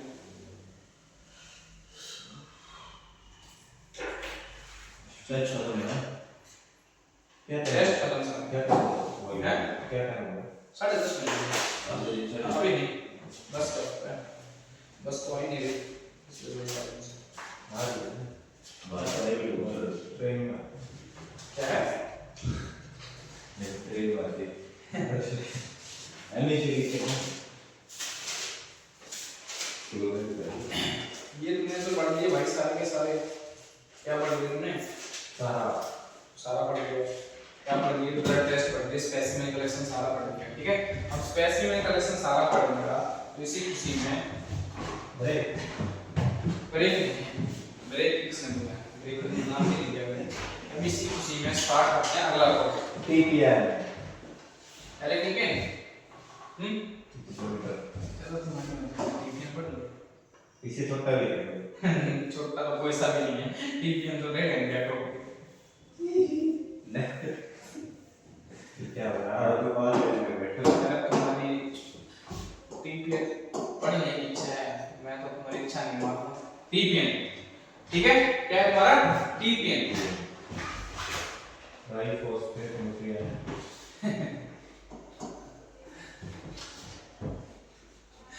इसमें दो चीजें आती हैं तुम्हारी, एक होता है तुम्हारा टीपीएम और एक होता है तुम्हारा टीपीएम, थायोफॉस्फेट, ठीक है।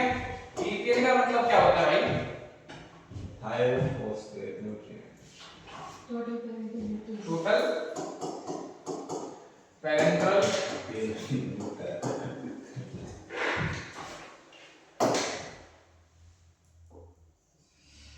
देख रहे हो, अपने आप चल रहा है।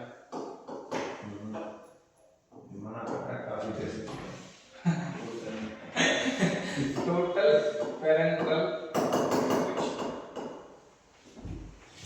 एक होता है तुम्हारा पीपीएम जो कि तुम्हारा होता है पार्शियल पैरेंटल न्यूट्रिशन, ठीक है। टीपीएम और पीपीएम,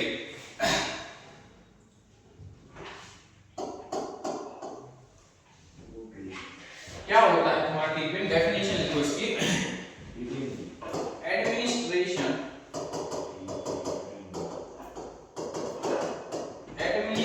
ऑफ, सीएचओ का मतलब क्या है भाई? कार्बोहाइड्रेट। तो एडमिनिस्ट्रेशन ऑफ सीएचओ मतलब carbohydrate in the form of dextrose,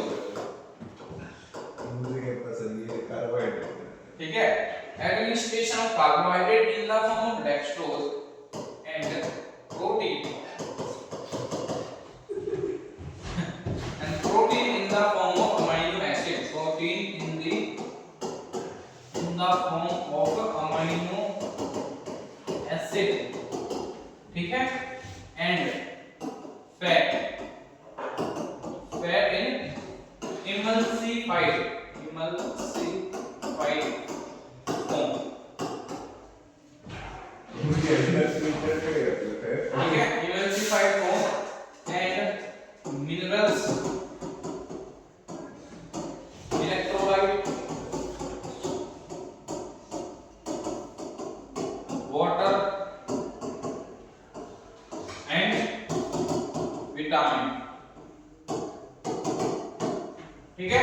हम क्या करते हैं टीपीएन में आपके कार्बोहाइड्रेट, ठीक है, in the form of dextrose, protein in the form of amino acid, fat in the form of emulsified form and आपका क्या इलेक्ट्रोलाइट्स, वाटर, मिनरल्स, विटामिन क्या करते हैं एडमिनिस्टर करते हैं टू द बॉडी, क्लियर है, वाया टीपीएन, ठीक है, via veins, vitamin via veins, कैसे हाँ वेन्स के थ्रू दे दें क्या मुंह के थ्रू दे दें,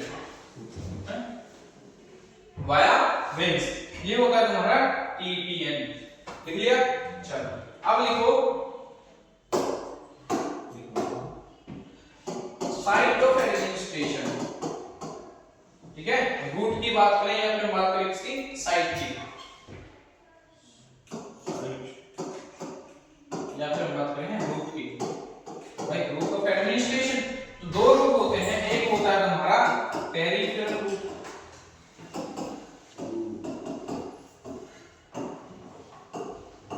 है तुम्हारा पेरिफेरल रूट।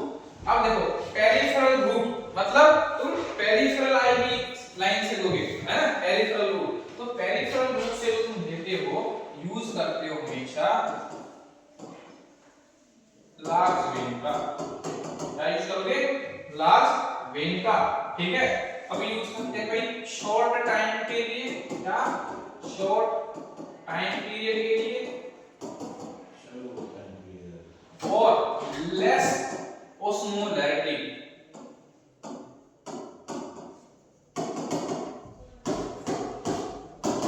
न्यूट्रिशन या फिर फ्लूइड, है ना, ठीक है, लेस ओस्मोलैरिटी फ्लूइड के लिए तुम या फिर टीपीएन के लिए तुम क्या करते हो यूज करते हो, जैसे कि तुम्हारा टीपीएन क्या दे सकते हो भाई तुम, टीपीएन मतलब पार्शियल पेरेंटल न्यूट्रिशन, इसकी ओस्मोलैरिटी थोड़ी कम है तो ये तुम क्या कर सकते हो पेरिफेरल लाइन से दे सकते हो, ठीक है। TPN administer, TPN can administer, ठीक है, वाया पेरिफेरल लाइन।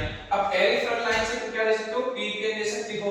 कौन सी वेन का यूज करते हो, तुम दो वेन का यूज करते हो, एक होती है तुम्हारी बेसेलिक वेन, दूसरी है तुम्हारी सिफेलिक वेन,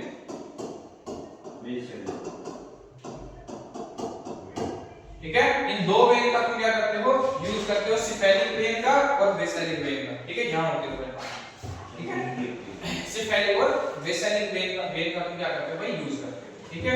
अच्छा लाइन पे थोड़ा नोट लगा के लिखना कि हाँ only isotonic fluid and mild hypertonic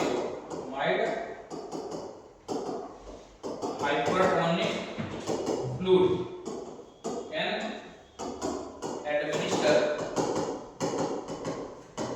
via peripheral vein,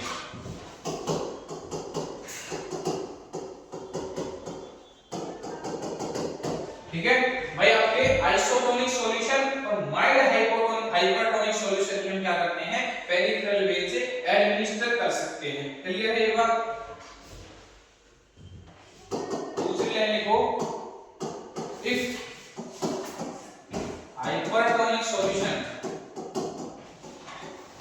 administer किया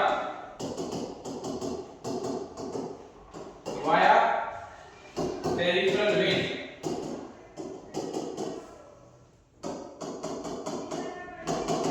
it can cause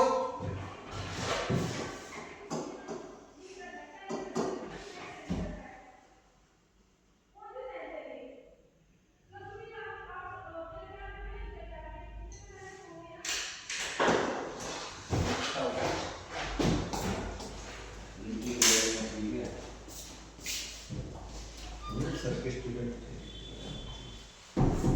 अरे देख ये आइसोटोनिक और माइल्ड आइसोटोनिक फ्लूइड दे रहे हैं माइल्ड आइसोटोनिक और ये फिर भी हाइपरटोनिक माइंड थोड़ा हाइपरटोनिक तो है ये हाइपोटोनिक है पर थोड़ा क्या वो ठीक है। अगर हाइपरटोनिक सॉल्यूशन क्या करते हैं, एडमिनिस्टर करते हैं through peripheral veins, we can cause sclerosis. Isotonic fluid तो है ही पर थोड़ा हाइपोटोनिक है स्क्लेरोसिस एंड फेलिपाइटिस। फेलिपाइटिस हाँ भाई, फेलिपाइटिस कौन बता रहा है?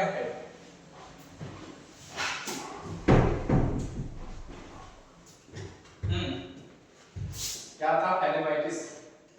सर देखिए हाइपरटोनिक है हाइपरटोनिक तो दोनों को माइल्ड है हाइपरटोनिक क्या हाइपरटोनिक है क्या माइल्ड है? ऊपर वाले तो माइल्ड हाइपरटोनिक फ्लूइड है हाँ तो ये भी हाइपरटोनिक है हाँ, वो माइल्ड का मतलब कम हाइपरटोनिक है, ज्यादा हाइपरटोनिक है। हाइपरटोनिक ठीक है, तो अगर मैं कहूं कि भाई ज्यादा हाइपरटोनिक सॉल्यूशन देने से क्या होता है, आपका वेन में फेलिपाइटिस हो जाएगा। तो फेलिपाइटिस हो जाएगा तो व्हाट इज फेलिपाइटिस? क्या था फेलिपाइटिस? मैं बताऊंगा तो तुम क्या बताओगे? क्या था फेलिपाइटिस? वीआईपी स्कोर पढ़ा था ना, है ना? वीआईपी स्कोर क्या था? अच्छा ना, क्या था वीआईपी स्कोर?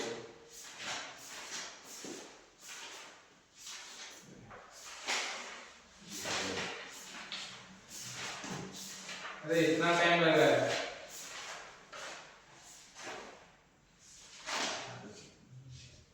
सर तो बता ही देंगे। तुम बताओ कितना स्कोर था? है हाँ। 0 से 5 0 से 5 था। ठीक है, क्या किस लिए करते हो वीआईपी स्कोर क्यों दे रहे हो? बता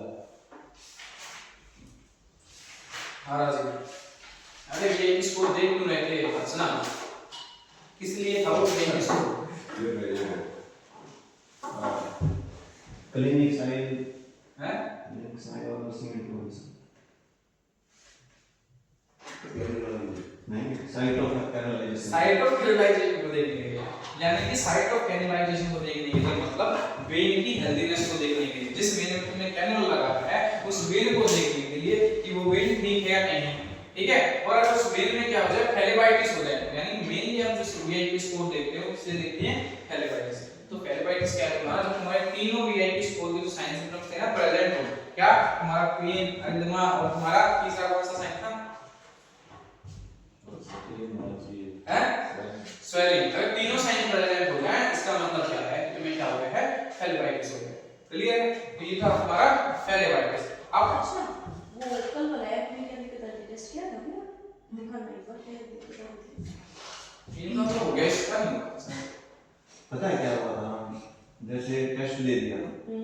एक वे ऑप्शन ही थे ए बी सी डी उसकी साइड में जो वैसे जैसे डिप्रेशन डिल्यूजन अगर डिप्रेशन या डिल्यूजन पे क्लिक करोगे ना फिर वो वेब पेज नॉट अवेलेबल उस पे खुल जाता है सीधा देख रहे थे स्कोरिंग में अलग ही। हाँ 20 मार्क्स आए हैं 25 में से। सो का एग्जाम तो मतलब वैसे क्वेश्चंस 25 थे तो 25 थे। कहाँ से बोला?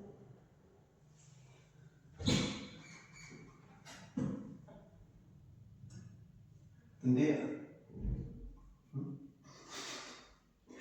पेमेंट करनी पड़ती है सर उसमें पहले वो गलती से एक रुपया में हो गया ना, गलती से एक रुपया में हो गया वो, और अभी वो मांग रहे हैं 499 गलती से जिन्होंने दो बच्चों ने कर दिया वैसे, एक तो आपने किया था, एक राजीव ने किया था। फिर वो मतलब पब्लिक मैंने रात को 9 बज के कुछ मिनट में पब्लिक किया था, पब्लिक करके इन्होंने परचेज कर लिया 1 रुपया। बैंक पे खरीद लिया तुमने, और क्या चाहिए? हैं? ऐसे ग्राम में करो, बस जैसे नोटिफिकेशन है बटन से क्लिक करो, खरीद लो, बैच उठा लो सीधा। ठीक है, चलो हाइपरटोनिक सॉल्यूशन 500 रुपए नहीं, इसका ऐसे सब ऐसे देखो। अब क्या है, अगर देखो हाइपरटोनिक सॉल्यूशन कितना वो जो आपका जो ये होगा टीपीएन, इसकी ओस्मोलैरिटी पता कितनी होती है? टीपीएन की ओस्मोलैरिटी होती है मोर देन 1900, मोर देन 900, ठीक है। टीपीएन की ओस्मोलैरिटी कितनी है भाई? ओस्मोलैरिटी 900 मिली ओस्मोल पर लीटर, ठीक है। तो इसलिए हम टीपीएन को क्या नहीं करते भाई, पेरिफेरल वेन से एडमिनिस्टर नहीं करते, किससे करते हो भाई तुम? अरे पेरिफेरल वेन से इसके टीपीएन को एडमिनिस्टर नहीं करना है, क्योंकि इसकी ओस्मोलैरिटी ज्यादा है, और ओस्मोलैरिटी ज्यादा इसका मतलब कैसा, हाइपरटोनिक सॉल्यूशन है, और हाइपरटोनिक सॉल्यूशन है तो क्या कर देगा तुम्हें वहां पे स्क्लेरोसिस या फिर फेलेबाइटिस कोज कर देगा। क्लियर है ये बात, ठीक है। इसलिए क्या करते हैं, पार्शियल पेरेंटल न्यूट्रिशन दे देते हैं, किससे? पेरिफेरल लाइन से, लेकिन टोटल पेरेंटल न्यूट्रिशन नहीं दे सकते, किससे? पेरिफेरल लाइन से। अगले का सेकंड हमारा जो ग्रुप है वो क्या हमारा सेंट्रल, अभी नोट में लिखा है सेंट्रल है ये सेंट्रल वेन या फिर विनस, क्या है सेंट्रल विनस, ठीक है। दूसरा भाई इससे करते हैं सेंट्रल विनस कैथेटर से, ठीक है। अब सेंट्रल विनस कैथेटर जब मैंने तुम्हें कैथेटराइजेशन पढ़ाया था, कैनुलेशन पढ़ाया था, वहां पे बताया था तुम्हें सेंट्रल विनस कैथेटर के बारे में बताया था, कौन कौन से होते हैं सेंट्रल विनस कैथेटर। हां भाई राजीव, मैंने तो बताया हैं? अरे तेरे से पूछ रहा हूं, उससे क्या पूछ रहा तू? सेंट्रल वेन कौन से होते हैं? यूरिनरी कौन सी? आज सुबह मैं दिन गया, मुझे बोला भाई कि तुम पढ़ नहीं रहे हो, ऐसे ही मस्ती मारते हो, ठीक है। सर एकदम फिर कैसे ऐसे एकदम ही याद करना है, पेपर वाला ये नहीं कहेगा भाई ये एकदम से नहीं करना, वो एकदम पूछेगा सब चीजें, ठीक है। ये तो एक सब्जेक्ट है और 10 सब्जेक्ट इकट्ठे पूछेगा। आज शाम को यहीं बैठ के और रिवाइज करके पूरा जहां अब तक जितना करवा दिया शुरू से पढ़ोगे, एंड तक रिवाइज करोगे, उसके बाद जाओगे, ठीक है। तो कोई नहीं जाएगा, ठीक है। तो पहली है तुम्हारी राइट सबक्लेवियन,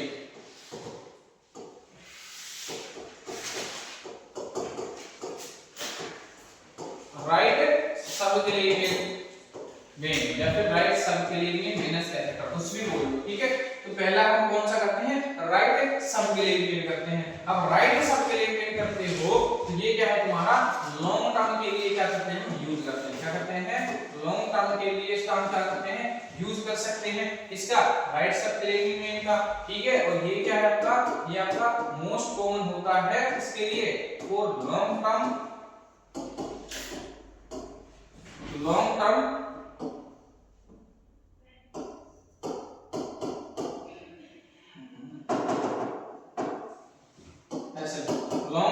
टीपीएन और कीमोथेरेपी,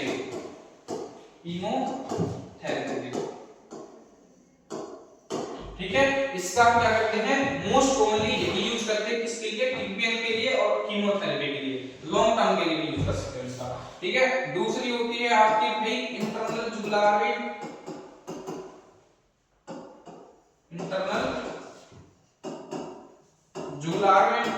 ठीक है। जो आईजे भी डालते हैं, ये कैसा होता है आपका, ये होता है आपका शॉर्ट टर्म के लिए, इसका क्या करते हैं, यूज करते हैं।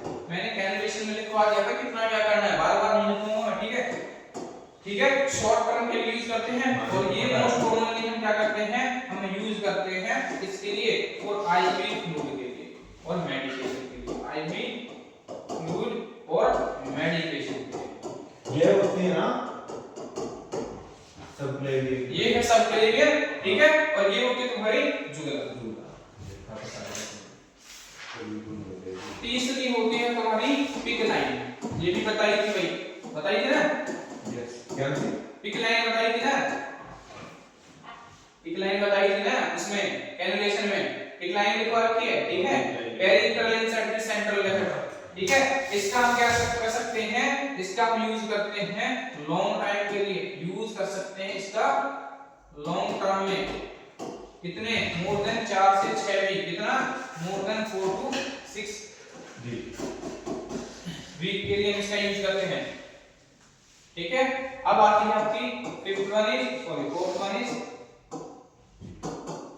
वो है तुम्हारी इंट्राडर्मल टनल कैथेटर,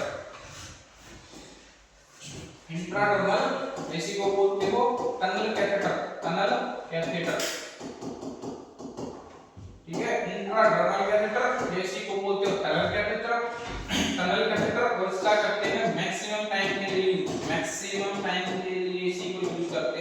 ठीक है, सबसे ज्यादा एंटीजेंस का यूज कर सकते हैं और उसमें क्या आपका लेस रिस्क ऑफ इन्फेक्शन।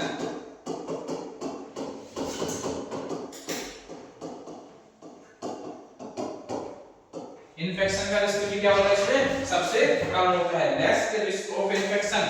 ठीक है, इसमें बैचलर में पिक लाइन में इंट्राडर्मल देख लो, पिक लाइन में बैचलर ये जो मोस्ट कॉमन पिक पिकलाइन में वो नहीं होती, पिकलाइन में ये सिफेलिक वेन है ना तुम्हारी, और ये होती है तुम्हारी peripheral inserted central venous catheter.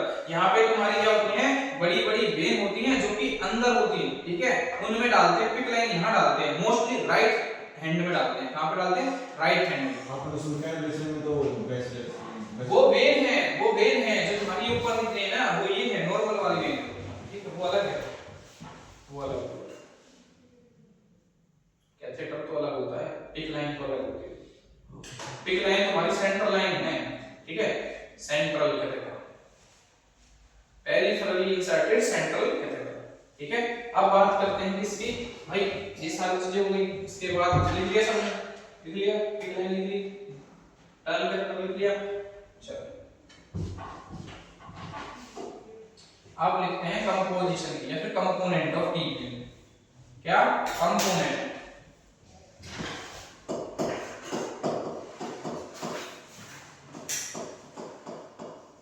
Component of TPN. तो देखो कंपोनेंट ऑफ टीपीएन में क्या है हमारा, सबसे पहला क्या था,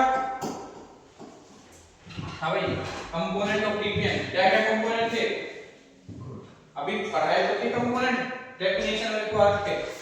न्यूट्रिशन मिनरल्स मेन तो जो तीन मेन होते हैं वो बताओ, इनको छोड़ो, ये तो होते ही हैं। मेन तीन कौन से होते हैं, सीएचओ, हाँ सीएचओ कम्युनिटी हेल्थ ऑफिसर, दूसरा डेक्स्ट्रोज तो यही है सीएचओ, और एक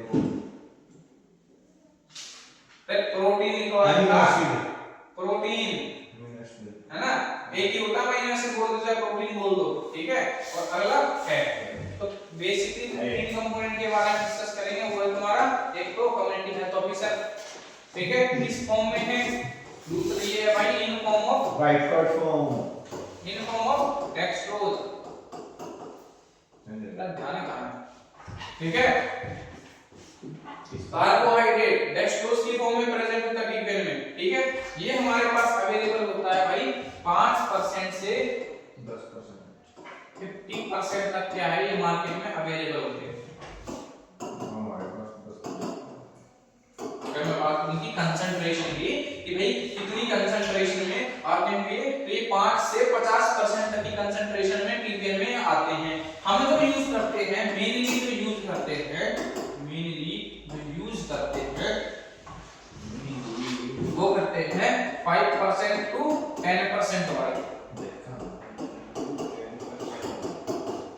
ठीक है, 5 से 10% डेक्स्ट्रोज वाले क्या करते हैं, यूज करते हैं, ठीक है। कार्बोहाइड्रेट प्रोवाइड करता है आपको 50 to 70% ऑफ टोटल कैलोरी,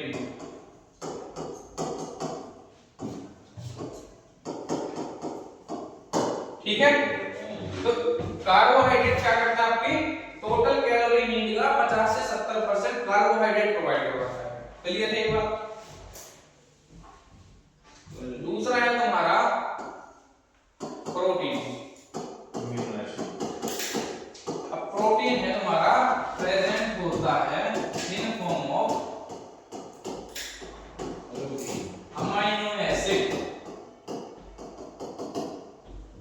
ठीक है, ये तुम्हारे अवेलेबल है। अगर बात करूं इसकी कंसंट्रेशन की, तो इसकी कंसंट्रेशन की बात करूं तो ये अवेलेबल होते हैं आपके 3.5% से आपके 20% तक, ठीक है, 3.5% से 20% तक ये अवेलेबल होते हैं, ठीक है।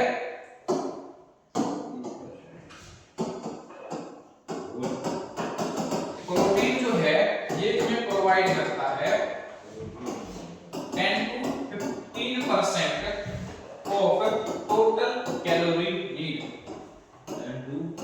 15% of total calorie need. ठीक है, 10 से 15% कैलोरी नीड टोटल कौन पूरी कर रहा है? आपकी प्रोटीन एंड अमीनो एसिड। अब चलते हैं थर्ड पे, वो क्या है तुम्हारा? फैट। और फैट किस फॉर्म में प्रेजेंट है? Present in emulsified form. इसमें इमल्सिफाइड फॉर्म में, ठीक है। अब फैट प्रेजेंट है इमल्सिफाइड फॉर्म में, ठीक है। और फैट जो है ये प्रोवाइड करता है आपको 10 to 30% of total calorie need।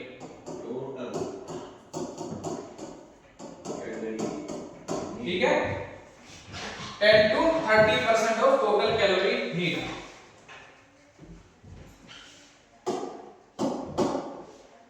अब लिखो इमल्सिफिकेशन।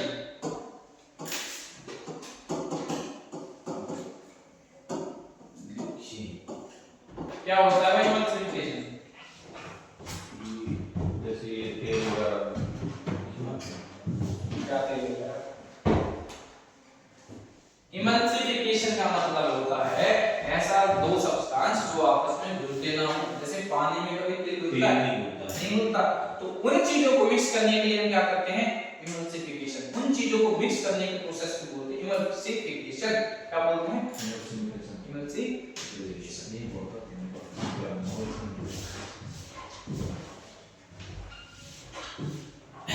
तो इमल्सिफिकेशन जो होता है, emulsification is done by egg yolk और sunflower। ठीक है, इमल्सिफिकेशन इज डन बाय, कैसे करते हो भाई? Egg yolk of sunflower sunflower, egg yolk और सनफ्लावर। means ठीक है, लेसिथिन बता रहा हूँ। ये जो एग yolk है, सनफ्लावर है, इनमें क्या होता है? लेसिथिन मॉलिक्यूल्स प्रेजेंट होते हैं। क्या होते हैं आपके? लेसिथिन। लेसिथिन के मॉलिक्यूल्स क्या है? प्रेजेंट है। ये जो लेसिथिन है, ये जो लेसिथिन है, ये कैसा होता है? इसके दो एंड होते हैं, एज टू एंड। इसके क्या है? दो एंड हैं। और टू एंड जो है, एक कैसा है? हाइड्रोफोबिक, और दूसरा है तुम्हारा हाइड्रोफिलिक।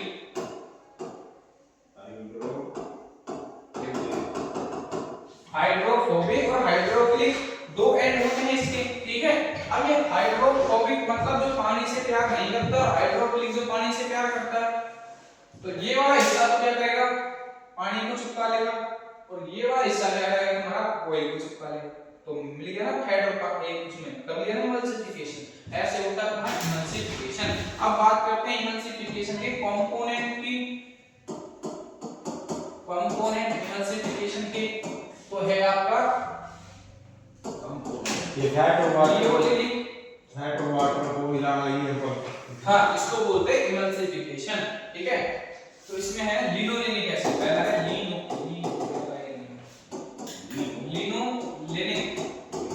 लिनोलेनिक एसिड, दूसरा है एसिटिक एसिड, ठीक है। पार्मेटिक एसिड, ठीक है। और तुम्हारा citric acid, stearic acid, stearic acid. और तुम्हारा है ओलिक, हाँ स्टेरिक, STERIC। और दूसरा है लास्ट है ओलिक एसिड। ये तुम्हारे क्या है? कंपोनेंट हो गए इसके इमल्सिफिकेशन के। क्लियर ये बात? क्लियर है, ठीक है, बिल्कुल क्लियर होनी चाहिए। बस दिमाग को मत कर दो, क्लियर। प्रोग्राम में ढक्कन खोल के भीतर रख के फिर बंद कर दियो उसको, ठीक है। चिट्ठी में आ गई कल तो फिर नहीं करता अल क्या करेंगे। हाँ ठीक है, ले लिया। चलो आगे चलते हैं। नोट लगाओ लिखो फटाफट। नोट 100 का नोट लगाइए, ठीक है। 500 लगाते हैं, 1000 का। पहले लिखो भाई रेट, रेट ऑफ एडमिनिस्ट्रेशन।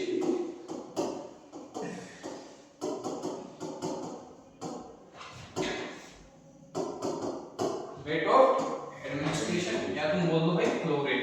तो याद रखना कि जो फर्स्ट आपके 30 मिनट है ना, पहले जो 30 मिनट है उसमें आपको जो फ्लो रेट रखना है, मतलब इसका टीपीएन का जो फ्लो रेट रखना है, इसका फ्लो रेट जो रखना है, इसका भाई तुम्हें टीपीएन का वो रखना है तुम्हें 1 ml पर मिनट। कितना रखोगे भाई? 1 ml पर मिनट रखोगे पहले 30 मिनट के लिए, ठीक है। और क्या करोगे भाई?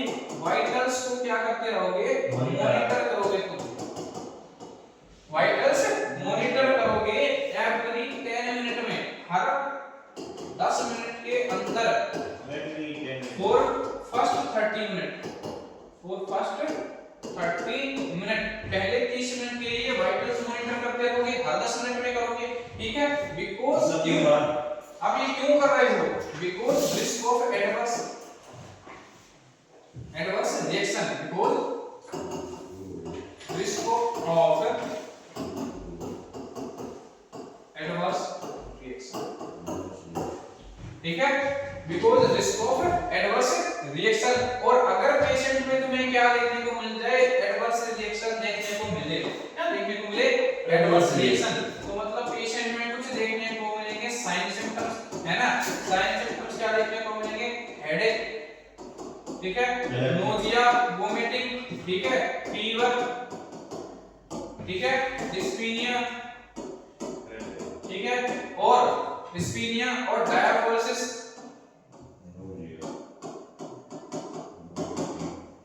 ठीक है, डायफोरेसिस फीवर हो सकता है, आपको चेस्ट पेन भी देखने को मिलेगा क्योंकि डिस्पीनिया होगा, ठीक है। तो ये सारे तुम्हें साइन सिम्टम्स देखने को मिलेंगे, रेसिस वगैरह देखने को मिल जाएंगे, क्या देखने को मिलेंगे? रेसिस, ठीक है। और तुम्हें क्या देखने को मिलेगी? बताओ बताओ। चेस्ट पेन, हिप्स, लाल लाल से स्किन हो जानी, ठीक है। तो ये सारे तुम्हें एडवर्स रिएक्शन के साइन सिम्टम्स देखने को मिलेंगे पेशेंट में। तो ऐसे में तुम्हारी नर्सिंग रिस्पांसिबिलिटीज क्या बनती है? नर्सिंग रिस्पांसिबिलिटी, स्टॉप कर देनी। नर्सिंग रिस्पांसिबिलिटी क्या है? स्टॉप करोगे किसको? टीपीएन को, stop the TPN and notify करोगे किसको? एचसीपी को, एचसीपी को, ठीक है। तो ये हो गया तुम्हारा कि तुम्हें क्या मॉनिटरिंग करनी है। पहले 30 मिनट में क्या फ्लो रेट रखना है, वाइटल साइन चेक करना है, ठीक है। और एडवर्स रिएक्शन हो जाए तो डॉक्टर को बता देंगे, ठीक है। ये खत्म करने के बाद देखते हैं, मेरे को भी लगा चलो बस आप दिखवा काम में आप अभी बता ले क्या? अब ठीक है, ये वाली हैं? ये कल ज्यादा रात दे रात में बहुत बड़ी हो ठीक है। सीएमसी डाल दिया वो। चलो आगे चलते हैं, अगली लाइन को यूज करेंगे।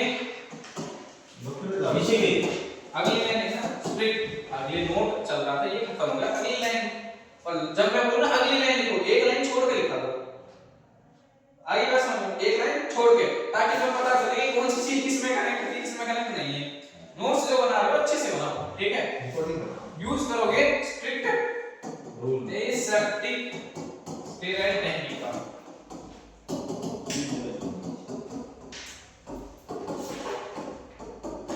ठीक है भाई। सबसे पहले ध्यान रखना, जब भी टीपीएन किसी भी पेशेंट को वेरी रीड हैंडल करना है तो एसेप्टिक स्टेराइल टेक्निक का यूज करना, हमेशा ग्लव्स पहन के हैंडल करना। कैसे? हमेशा ग्लव्स डालना, चाहे तुम उसकी वो पोर्ट को खोल रहे हो चाहे लगा रहे हो, ठीक है। टीपीएन जब भी हैंडल करो ग्लव्स पहन करो, ठीक है। ये आपका नोट्स की फोटो दे दो। मेरे नोट्स की फोटो ऐसे कैसे तो छपवाने लगा हूं, नहीं कैसे दे दो, एक तो लाइन नहीं छोड़ी मैंने, हैं? दे दो ये मेरे नोट्स अच्छी है। अरे मेरे नोट्स की फोटोकॉपी ले नहीं पाओगे, पता है ना। बहुत कुछ जैसे कई मिक्स हैं कई चीजें, तो जैसे कई चीजें यहाँ लिख दी, कुछ यहाँ लिख दिया, कोई से बीच में लिख दी, है ना? तो ऐसे तुम समझ नहीं पाओगे मैंने कहां क्या लिख रखा है, इतना सा स्पेस बचा तो उस पे कुछ लिख दिया तो वो समझ नहीं पाओगे। मैं इसीलिए तो लिख रहा हूं काइंड में एक लाइन यार मेरे को तो फिट वगैरह नहीं दिखते। ना समझ आए तो पूछ लो मेरे से दोबारा, मैं यही हूं, ठीक है? यूज करेंगे स्ट्रिक्ट एसेप्टिक स्टेरॉइड टेक्निक का, ठीक है? टीपीएन जो है, टीपीएन जो है वो क्या करेंगे, टीपीएन के लिए हमें क्या करना है, यूज करनी है, यूज कर दे। अरे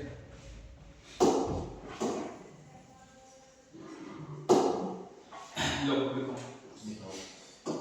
टीपीएन के लिए तुम क्या करोगे, यूज करोगे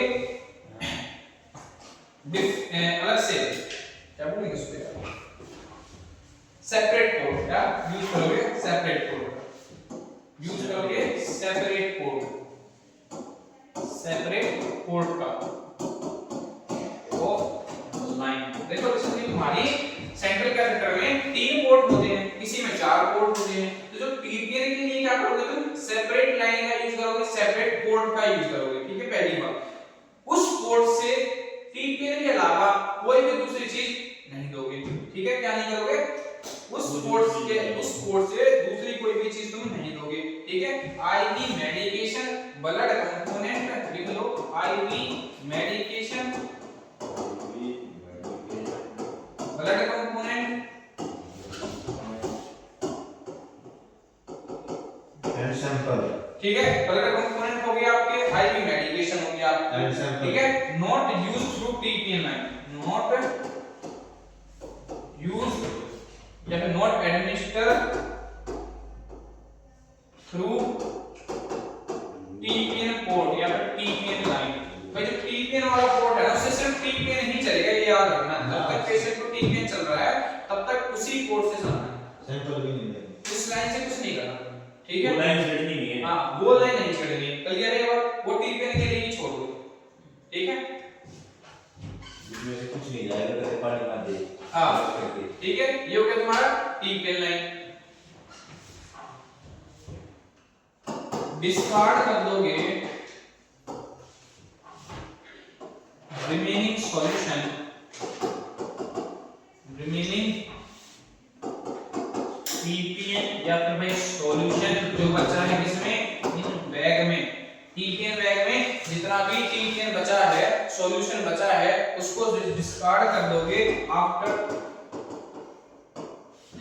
24 आवर, 24 घंटे के बाद उस टीपीएन बैग में चाहे कितना भी बचा हो उसको डिस्कार्ड ही करना है, ठीक है? यूज नहीं करना है, क्लियर होगी ये बात?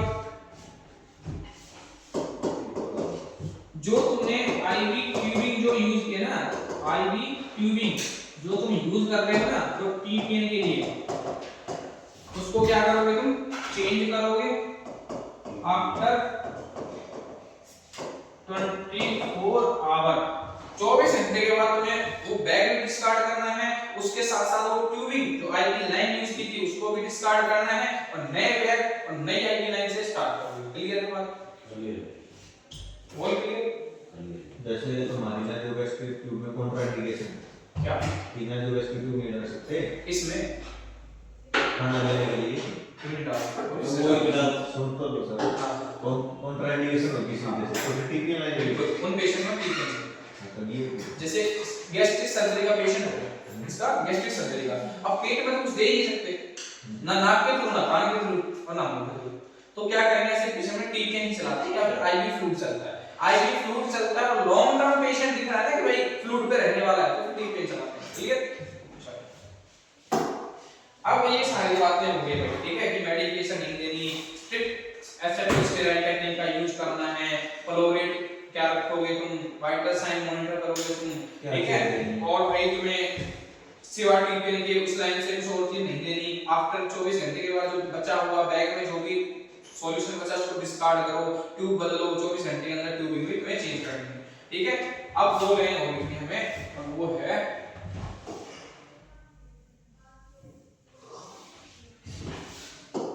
अगली लाइन लिखो भाई, ऐड करोगे रेगुलर इंसुलिन, ये आर से रेगुलर है, ठीक है? ऐड करोगे regular insulin in TPN bag, ये क्यों करते हैं भाई? ये करते हैं to prevent hyperglycaemia.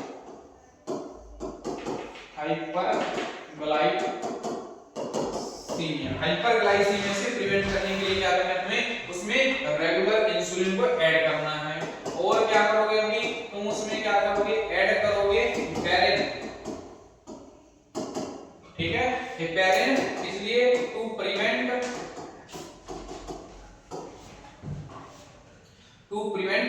Clot at tip of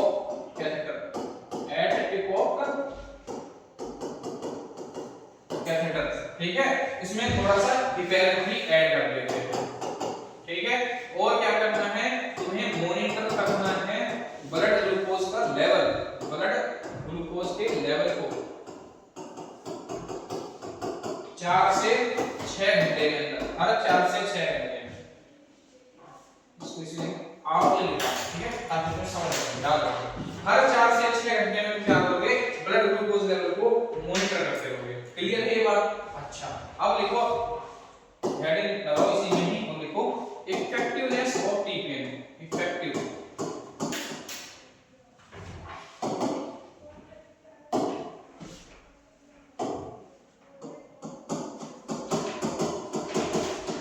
effectiveness of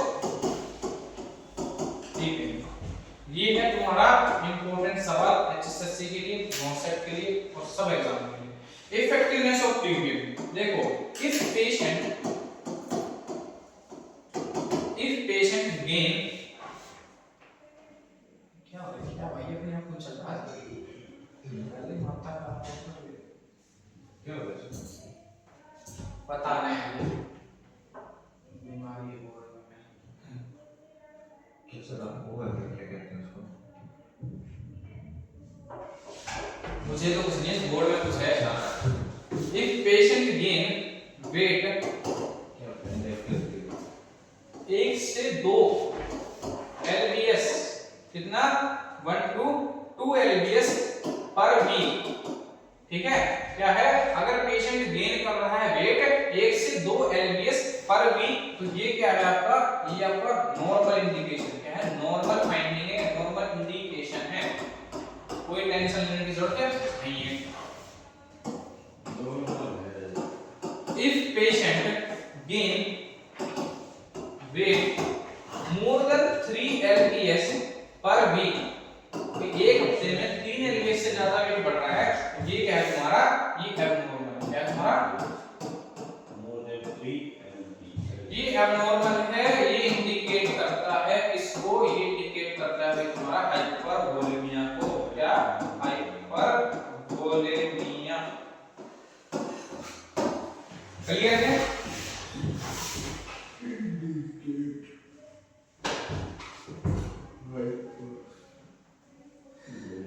ठीक है, क्लियर। अब लिखते हैं भाई कॉम्प्लिकेशन। क्या? कॉम्प्लिकेशन। नेक्स्ट हेडिंग लगाओ कॉम्प्लिकेशन। भाई कॉम्प्लिकेशन पहली हो सकती है आपकी न्यूमोथोरेक्स। क्या? न्यूमोथोरेक्स।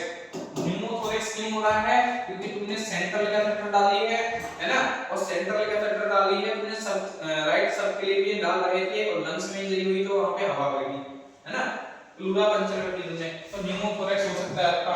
ठीक है, दूसरा हो सकता है आपका एयर एम्बोलिज्म। देखो हाइपर वो तुमने आईवी थेरेपी पढ़ी थी, आईवी थेरेपी में तुमने यही कॉम्प्लिकेशन पढ़ी थी। ठीक है, air embolism, catheter embolism, hypervolaemia, है ना, क्या पढ़ा था? हाइपरवोलेमिया। इसमें और क्या हो सकता है? हाइपरवोलेमिया। ठीक है, अब जैसे मैंने बताया कि इसमें क्या है? डेक्सट्रोज होता है। क्या होता है? सबसे ज्यादा डेक्सट्रोज होता है, तो इन्फेक्शन के चांस बहुत ज्यादा हैं। क्या है? Septicaemia, infection. और शुगर भी हो सकती है। हाइपोग्लाइसीमिया। हाइपो या हाइपर? दोनों बताता हूं कैसे। हाइपोग्लाइसीमिया और हाइपरग्लाइसीमिया।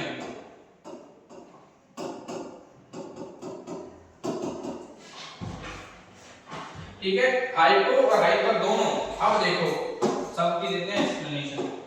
अगर इन्फेक्शन की बात करूं तो ये क्या है आपकी मोस्ट कॉमन कॉम्प्लिकेशन है, देख लो फटाफट। मोस्ट कॉमन कॉम्प्लिकेशन क्या है तुम्हारा? इन्फेक्शन होता है। सबसे ज्यादा क्या होता है तुम्हारे से? इन्फेक्शन होता है। हाइपोग्लाइसीमिया कैसे होता है कि तुमने क्या किया, अब्रप्टली सडन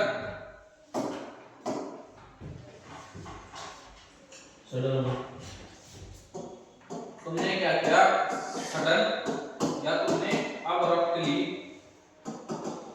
स्टॉप कर दिया। क्या स्टॉप कर दिया भाई? टीपीएन को। अभी पेशेंट को टीपीएन चल रहा था पिछले 2 दिनों से, और अब आपने एक दिन से टीपीएन क्या कर दिया? बंद कर दिया। क्लियर? तो ऐसे कंडीशन में क्या होगा, पेशेंट को रिस्क है किसका? हाइपोग्लाइसीमिया का। क्यों? पहले तो तुम बाहर से दे रहे थे शुगर और अब तुमने एकदम से लेनी बंद कर दी, तो हाइपोग्लाइसीमिया का रिस्क इसमें क्या हो जाएगा? बढ़ जाएगा। ठीक है, इसलिए तुम्हें क्या करना है, टू प्रिवेंट हाइपोग्लाइसीमिया तुम्हें क्या करना है, अब्रप्टली स्टॉप नहीं करना है। क्या करोगे इसके लिए? तुम पेशेंट का ग्रेजुअली डिक्रीज करोगे द फ्लो रेट। क्या करोगे तुम? फ्लो रेट डिक्रीज होती है। बोर्ड आ चुके ग्रेजुअली डिक्रीज करोगे द फ्लो रेट, मतलब एकदम से बंद नहीं करोगे, धीरे धीरे रेट ऑफ फ्लो करोगे और कम कम देते देते फिर बंद करोगे। क्लियर की बात? अब बढ़ते हैं हाइपरग्लाइसीमिया। और हाइपोग्लाइसीमिया किस कंडीशन से हो सकता है? पहला तो इस कारण से होगा कि तुमने अब्रप्टली स्टॉप कर दिया। दूसरा कारण है इसका, दूसरा कारण ये है तुमने क्या कर दिया, टू मच इंसुलिन ऐड कर दिया। क्या कर दिया तुमने इसमें? टू मच इंसुलिन ऐड कर दिया, क्योंकि अभी तुमने ऊपर लिखा ना इंसुलिन ऐड कर रहे हो तुम, है ना? तो अगर तुमने ज्यादा इंसुलिन ऐड कर दिया तो क्या हो जाएगा? ठीक है।